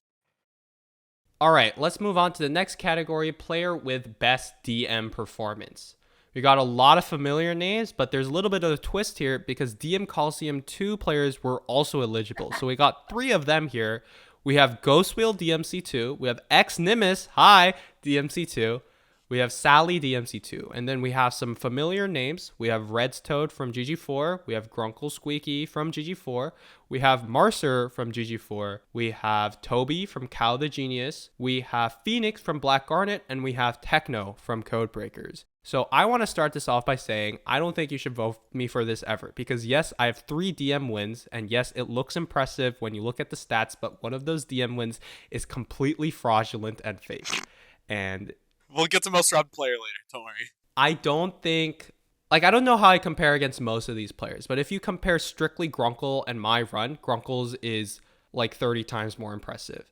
And Grunkle definitely has my vote for this one. I'd say 30, but I will also say, in a similar vein, I will campaign against myself because I feel like my entire DMC2 run was he can't keep getting away with this. Your Lots of DMC2 run was Letterbox versus Marcy. Sorry, Marcy. Wow. It's all good. I overreacted then, but it was No, you really didn't. funny. What was it? It was like 3 50-50s in a row, so it was a 1 in 8 chance that X would have gotten that luck. It was two 50-50s, assuming like all my other vague deductions were right. So like We're looking at Impressive, roulette odds. impressive luck. impressive luck. No, but I do want to give X some credit here though, because I know we meme on his letterbox victory over me, but like he put himself in that position to even be at 2 50-50s. Yeah. And letterbox is inherently a bit swingy. That's not on X. That's not X's fault that the game lets him have a little bit of leeway, right? And he maximized his winning potential and it ended up paying out. And I know we meme on X for playing Take-Back-Toe twice, but he also played 5-card Trick. And I know personally that X grinded that game out so that he would be able to beat anyone. And I think he deserves recognition for that. True. XNimus the GOAT. Similarly, I do want to shout out Ghost Wheel, who grinded every single game he played to a ridiculous amount, right? He optimized the crap out of every single DM in that DM Coliseum, and I think that is super impressive and is worthy of recognition. Ghost Wheel's a menace. Honestly, if it was any other game, I lose to Ghostwheel. I rolled lucky that like we got a swingy game. What game did you play against Ghost? Square Ghostwheel. Right.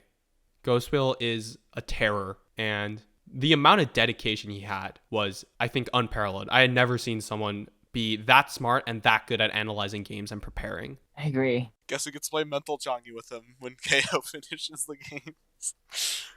I'm not looking forward to that. Hey Grunkle, are you campaigning for, or are you gonna join the anti-campaign against Self Squad, or are you actually gonna campaign for yourself? I'm not going to campaign for myself, Jesus Christ. But I'm not going to say that I don't deserve a spot on this list. Yeah, that's fair. Yeah. I do want to point out Toby. I think it's important we talk about Toby, though. I do not want Toby to fly under this radar. How many did we win? Like 5 in the same season? He won 5. Toby won 5 death matches. Jesus. 4 of them in a row.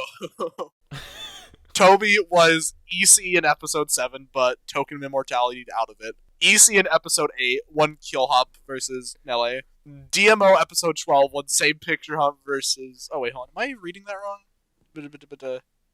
Oh, no. Toby beat somebody else. It notes it down weird. He beats Nella in Same Picture Hunt in episode 12.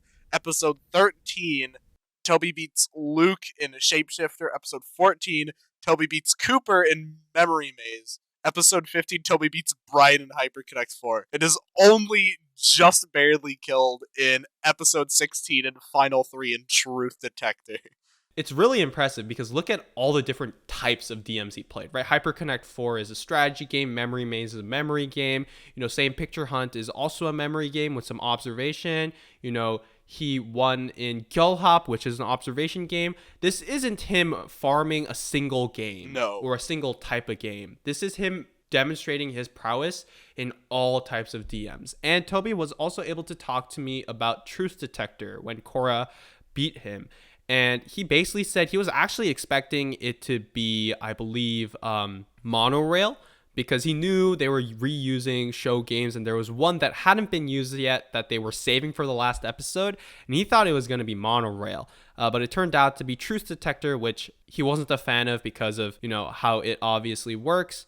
Yeah, so he did admit that there were some rulings that were wrong. And of course, Truth Detector itself is not a very great game, but he also admitted that he wasn't very flexible with his strategy, and Korra definitely deserved the win. So I will add, like, I feel like the experience of like playing a deathmatch in like deathmatch Coliseum and like in an actual org setting, I feel they're different experiences.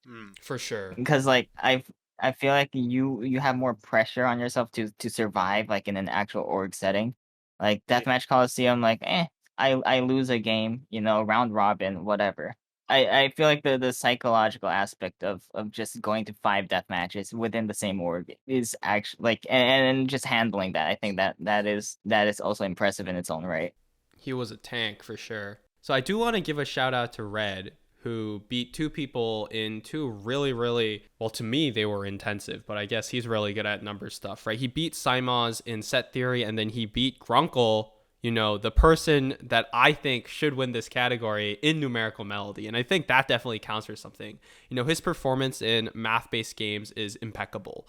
And he definitely played his heart out. Speaking of beating Grunkle.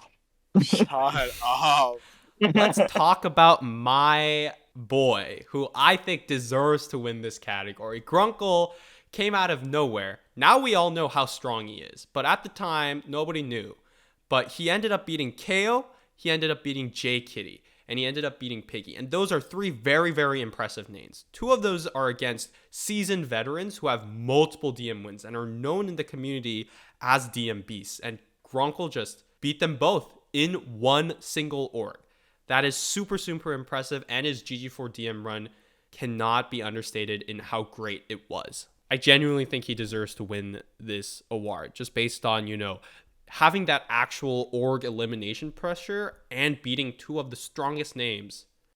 To be fair, I did kind of farm ops versus both Chaotic and J-Kitty, which was definitely in my favor. I think just as much as Redstone having two very heavily math-based DMs was in his favor. I mean, I'm not going to lie. You say it's in your favor, but KO and J-Kitty are both fearsome at observation. That's true. That is a statement that probably you can only say, right? That you actually prefer obs against those people. And I think that in of itself is pretty ridiculous, right? I don't think it takes away from you at all. I agree. I feel like we left out like three people. I think we might as well talk about them all at this point. Yeah, might as well. Because I do want to talk about Phoenix, because I kind of feel like no one else will.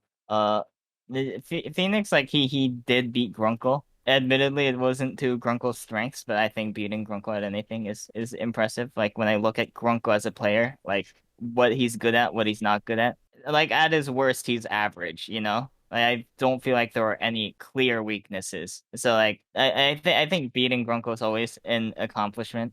He proceeds to beat Amelia, who's played the game before in the show game, right? So it's not just like not just like it is a game that Amelia also has familiarity with. It's definitely not her preferred one though. Did she lose to Cake in it?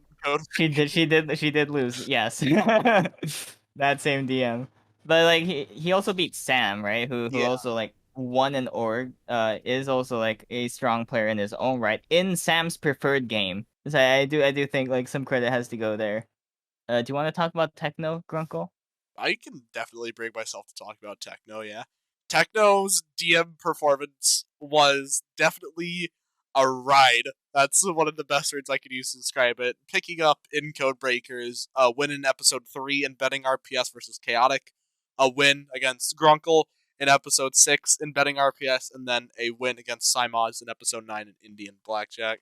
Techno's a very interesting deathmatch player, especially in the live format when you're in the room standing across from him effectively and being able to hear everything he has to say. Techno is very good at utilizing the pressure and tension of a live environment in his advantage whenever he plays.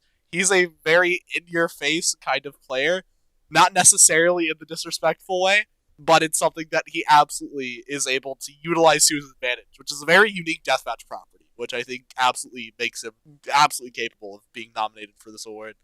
Yeah, and I guess I can talk a little bit about Sally, because I didn't face Sally, so to me, Sally was a spectator, and this was also my first time really spectating Sally, because by the time I was really spectating Genius Invitational, she had already been eliminated. And, she was super strong in DM Coliseum 2. I remember the first match of DM Coliseum 2 that started everything off was her versus Pumbledore in catch-up. And she just clearly showed that she understood that game and was able to just beat Pumbledore at it. And I think she had a very strong run in DM Coliseum 2 that really only got cut short because she got really busy with life.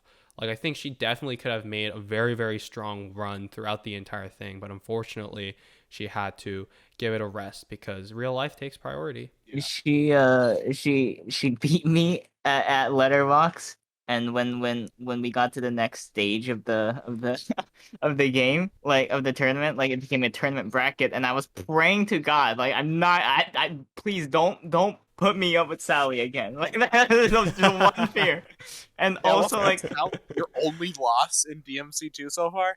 that was my only Yes. loss so far, yes. But also like we did practice dual rail together and she would fucking destroy me every time. And I would just be like, oh yep, no, never playing strat against Sally. Never, never. Yeah, well, there's a lot of good candidates here. My vote is Grunkle. I forgot who I voted for, not gonna lie.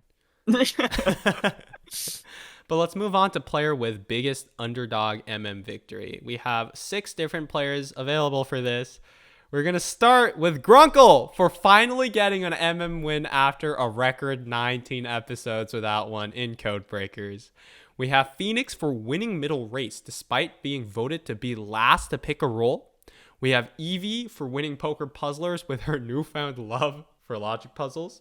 We also have Evie for tying Gemini in main match 7 to nullify the tokens of life and get Gemini DMO'd. We have Marcer for winning main match 10 with the trick I talked about earlier. And we have Zach for preventing Tezzy from getting DMO'd episode 1, the play we talked about earlier as well. All right, that's your 6 nominees. Any takes? I do think the Grunkle one is incredibly funny. I will It's say. not funny. I'm not an underdog. I have We're a strong proud of you, player Grunkle. community. Nobody's looking at me, pointing at me, going, "Ah, that guy's shit at main matches." No, to your I credit, mean, right? Grunkle. To your credit, I feel like you're not bad at main matches. Like I feel like you do have like a mind that can like calculate, optimize that kind of thing, right? And I even would to an have extent won play around social other stake. people. I feel like you are the Charlie Brown of this community. I feel like everything that could go wrong just goes wrong for you for whatever reason. And so you end up with this like impressive streak of never winning a main match until that first win. There is something interesting I would like to say about Phoenix's middle race win, Yeah. which is this is nothing. This is not a commentary on the quality or strength of the cast or anything, but with the way that middle race works, it was the players voted for another player to be the last pick, and then they create a chain of picking each other, moving upwards until the entire picking order is decided. There's also a guarded auction for going first, I think, but that's not necessarily important. What happens is a series of events that proceeds to blow my mind. I start watching people, like, very high up in the picking order, taking the worst characters I've ever seen. It was mind-boggling. I wish I could remember exactly some of the things that happened, but all I could remember is that I was absolutely floored by all of these, like, high-tier characters making it to the back half of the draft. Phoenix was very much not screwed by character selection, despite having last pick, I will say. It doesn't make the fact that he won any less meaningful. I mean, especially consider I would know I was the person who effectively gave it to him in a Garnet trade. But I wouldn't call Phoenix an underdog. I think maybe at the time of knowing the picking order, he was an underdog, but when the game started and the roles were out, he was no longer an underdog. I do think like even then, like just being the last person to pick a role, like you're just gonna get the one that nobody wanted, regardless. Which is fair. Okay, well, I think we've talked about me and Zach quite a bit, and those plays definitely deserve to be here. Underdog victories. Zach and I were definitely underdogs in those respective main matches. So let's talk a little bit about Evie and her 2 nominations. So the first one I want to talk about is actually the main match 7 one, where she was able to nullify the tokens of life. But I've also heard that maybe the summary here isn't exactly what happened. Do you guys have a better play-by-play? From what I remember, I feel like it was Evie and Gemini both agreeing we gotta put Tiak in the deathmatch. Whatever happens, happens. Or either that, or Gemini agreeing to throw to Evie, and then later on at the very end, just kind of tying with Evie. Because Gemini did not want to just hand someone a free win. That was my interpretation of what happened.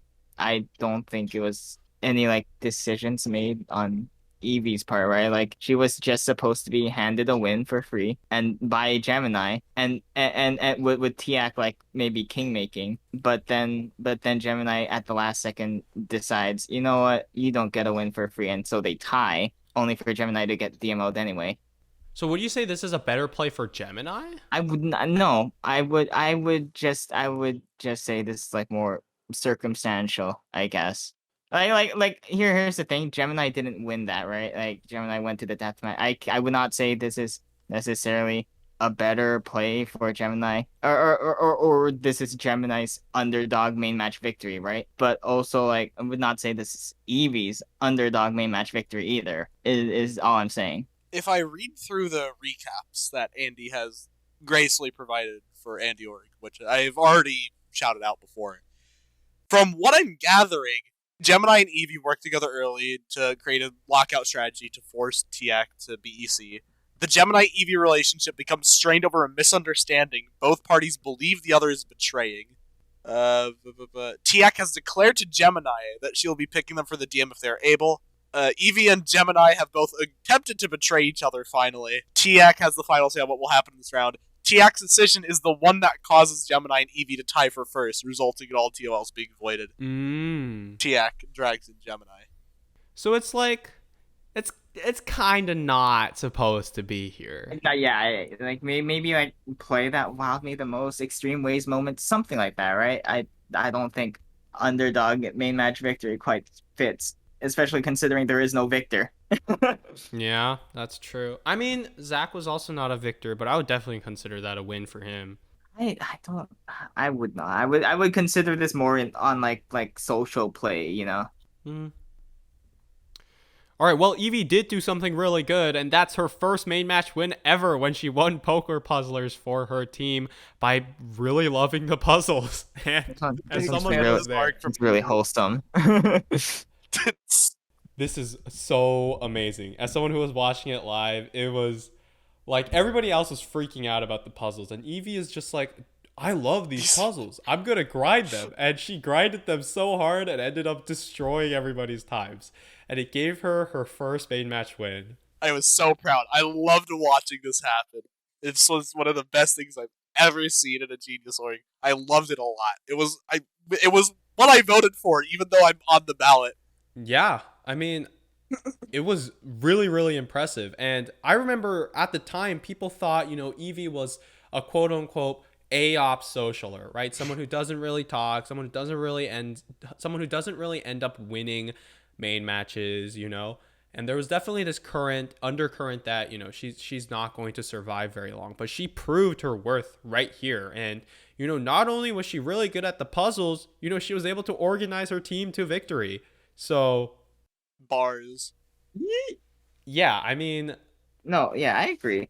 As far as like defying expectations go, like I think Eevee like definitely like brings that factor the most because like with Grunkle, right? Like even though he had this like incredibly long streak of never winning, I feel like no one really doubted he has what it takes to win, right? He's just been very unfortunate for too long. And I feel like with Phoenix, you kind of think of him. Of course, Phoenix won. He's a main match player, right? And also like that main match, everyone but two people wins that. But yeah. I mean, to be fair, he did come dead center. Yeah, that's true. But with Eevee, like no one had any expectations, and so I do think like as far as like the underdog aspect of it goes, I think Eevee like is the biggest underdog here. I feel, at least reputation wise. I'd agree with that. Yeah. Like, Grunkle obviously has the chops. I had already proven myself in main matches. Phoenix is known for winning main matches. Zach is also a very good main match player. So, yeah. I will say a lot of these are really, really good. And I wouldn't be surprised if any of them won.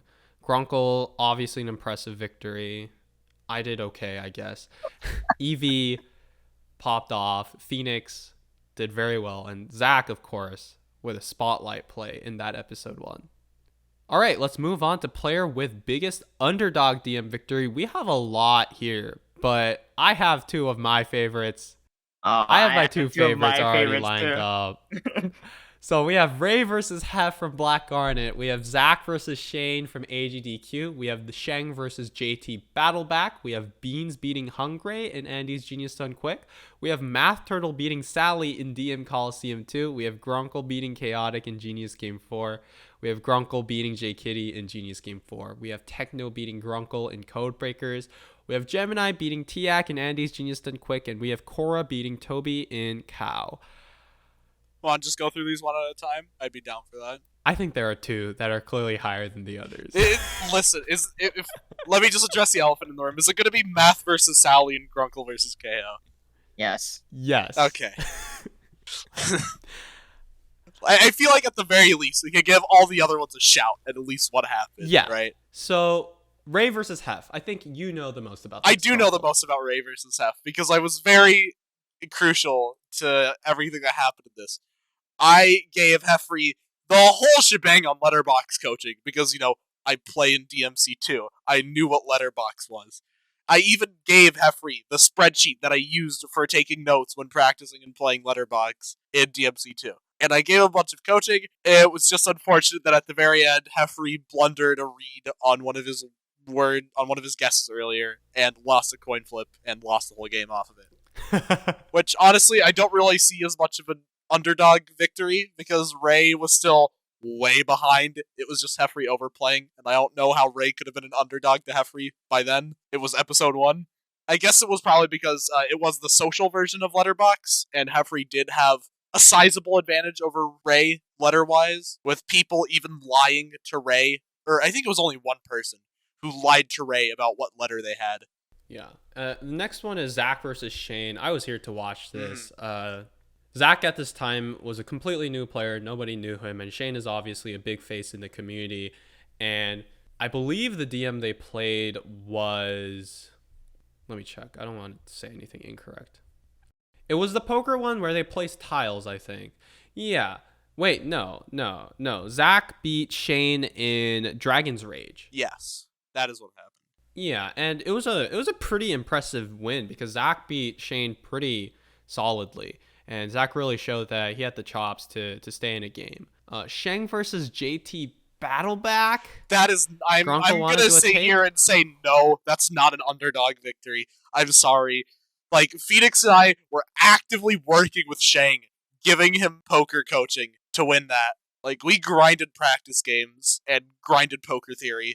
I think that anybody who, was able to, spectate the org would put Vegas odds on it. Sheng would be the favorite by far. Next one is Beans versus Hungry and Andy's Genius Done Quick. This was Beans. This was Wizard's duel, and Hungry lost to Beans and gave Beans his first ever DM victory. It was Magician's duel. Wizard's duel is an entirely different game. Distinct death matches. Oh, okay. I'll retake that. Next up is Beans versus Hungry in Andy's Genius Done Quick. They played Magician's duel, and Beans earned his first ever DM victory by beating Hungry. It was impressive, but I feel like the fact that it was Beans' first DM victory is more of why. Are you sure it was impressive? Marcy, do you know how the deathmatch played out? Oh, no. I know that Hungry left in the middle of the game, but... This is correct. I feel like this is not make a single submission for the deathmatch, and Beans won by default. I feel like honestly, if I were to bet, just look at these two players and bet on who would win, I would bet on Beans here. I don't feel like he was the underdog. I feel like it's in a similar vein to Grunkle for finally getting an MM win after 19 episodes. In that Beans had never done it, but he can, right? He just hasn't gotten the statistic. Agree. All right, next one is Grunkle versus J Kitty Kit Kat.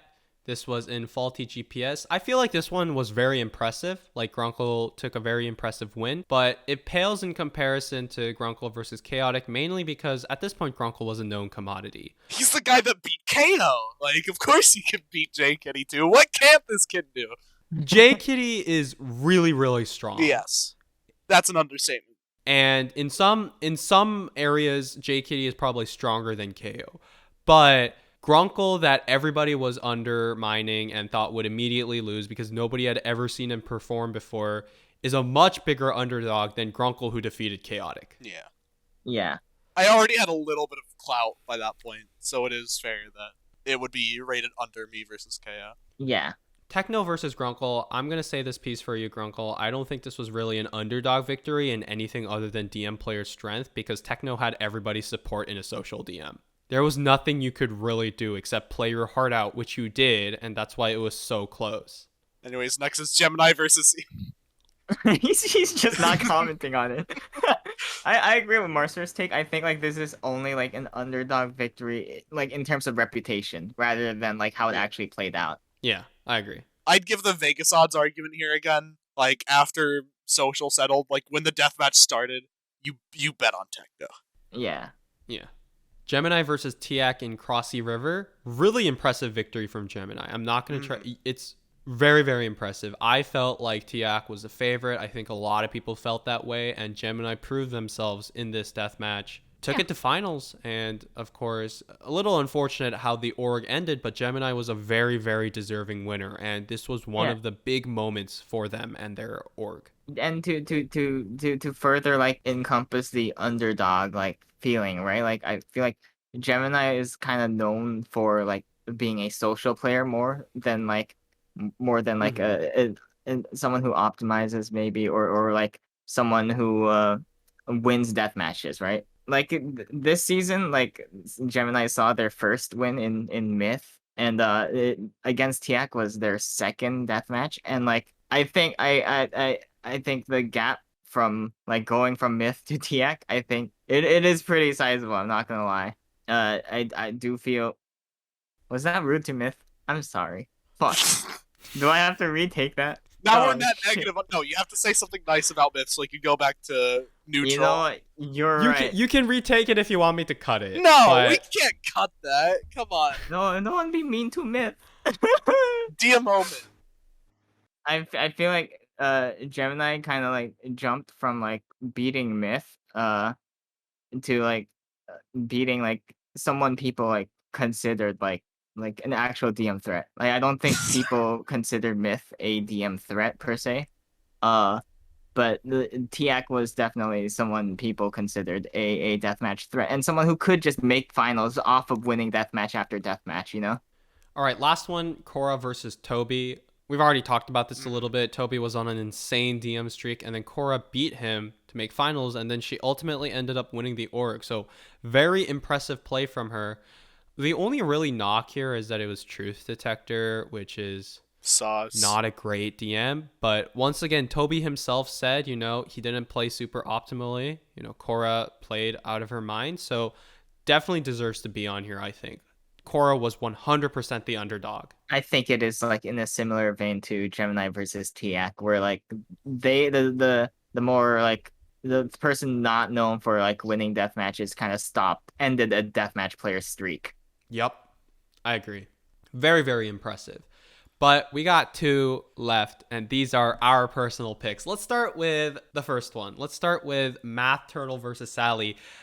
Everybody here, I think, was in that voice call. So for anybody who wasn't in the know, Math Turtle versus Sally was the last of many death matches that were scheduled at around the same time. I think I played Jet in catch-up, and I played Myth in Santorini, and Ghost Wheel played Jet, I think, in catch-up. Lots of games. So this was the last game of this suite. And we all decided to chill in VC together to watch this game, and we thought it'd be pretty competitive. I don't know about pretty. I don't know about pretty I thought Math would get destroyed. I'm not gonna lie. I thought it was gonna be a blowout. Yeah, to be real. I would have been bankrupt if I were betting in Vegas. Yeah, Vegas odds like I lose my house, dude. Honestly. So don't get me wrong, Math Turtle, if you're listening to this, we love you. It's just Sally's terrifying, okay? Let's further set the stage, right? Like Sally is terrifying in her own right, and Math Turtle is the guy like people meme on for being the first boot king, right?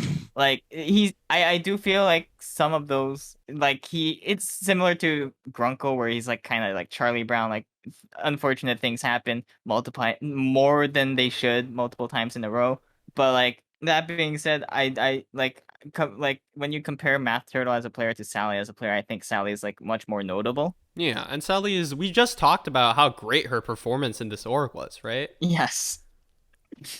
And also, let's further set the stage, right? You did mention Sally beating Pumbledore in catch-up, and this is the exact game that they were playing. Yes. Uh, yeah, I mean, okay, so we don't really need to do a play-by-play of the entire game, but man, what a duel. Because, so for anybody who doesn't know how to play catch up, so the first player has a first turn advantage, obviously. So the way the game offsets this is the first player can only place once, and every other turn after that, you can place twice. So you basically take 2 turns, right? Math is going second. Sally places her tile, and then Math chooses to forfeit his second player advantage and only place one tile. And as soon as that happens, the entire voice chat is just like, Math What is has he lost. doing? There's no What way. is Bruh. And this goes on, but I don't know what exactly happens. Like, some insane trickery happens. They make up this pattern. I think Math and Sally at some point both don't use their extra moves, right?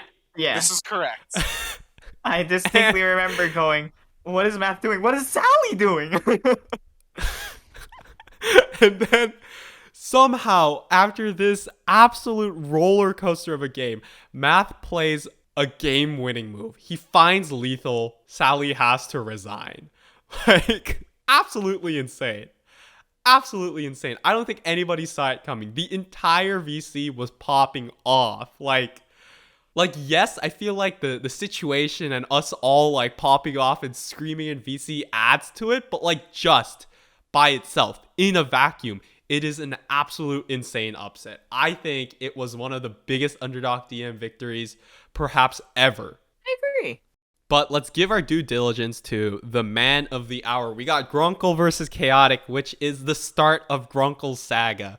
You know, just insane play from Grunkle to match Chaotic the entire game, basically, and then to come out on top. Very, very, very impressive, and definitely something nobody saw coming at the time. Once again, the Vegas thing, right? I was Grunkle's #1 supporter in that DM. I was with him, practicing with him the entire time, helping him, being whatever he needed me to be, and I would have bet on Chaotic. I went to sleep believing Grunkle would be dead when I wake up. And I woke up to Grunkle defeating Chaotic and Chaotic's name being in red. It was one of the greatest shocks ever. I kind of just like, let me help this dude out, you know? He's gonna lose, he's gonna appreciate all the work I did for him, and he's gonna give me inside him. Cool. Well, I wasn't thinking that far. I was just like, I really like Grunkle. He did burn me a few times, but I want him to win. Like, I hope he sticks around, but I just think he has no shot. Grunkle, give us your take on this. Like, did you, like, I assume you never felt like the underdog, right? Well, listen. Here's the thing. I have a very weird like mental strategy when it comes to how I prepare for very intense situations. I realize that if I think I'm the underdog, I'm more likely to lose. So I purposely just lived obliviously to the fact that I was walking into my own execution and just played it like Chaotic was some scrub. Well, I mean, of course, like I not as in I didn't take it seriously. I was sweating hard the entire time, but I just pretended like it wasn't Chaotic Yak, like God of the New World of death matches or anything like that.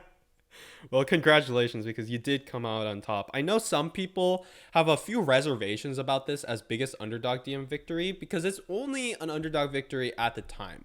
Like, in hindsight, I feel like the bet on Grunkle versus Chaotic is like pretty 50-50. Yeah. Like, I would bet on Grunkle, but I also know some people who would bet on Chaotic, and I don't think anybody is wrong for that. But I do feel like, once again, the Vegas thing, right?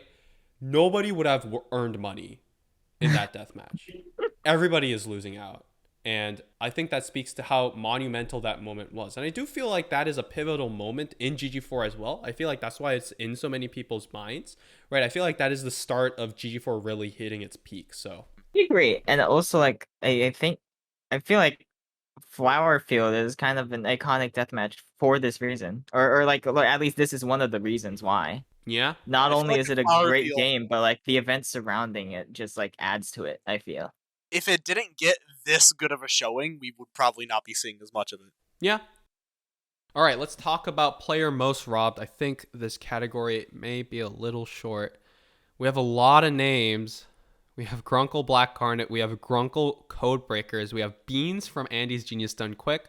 We have Pixie from Genius Game 4. Toby from Cow. Tiak from Andy's Genius Done Quick. We have Shane from Andy's Genius Done Quick.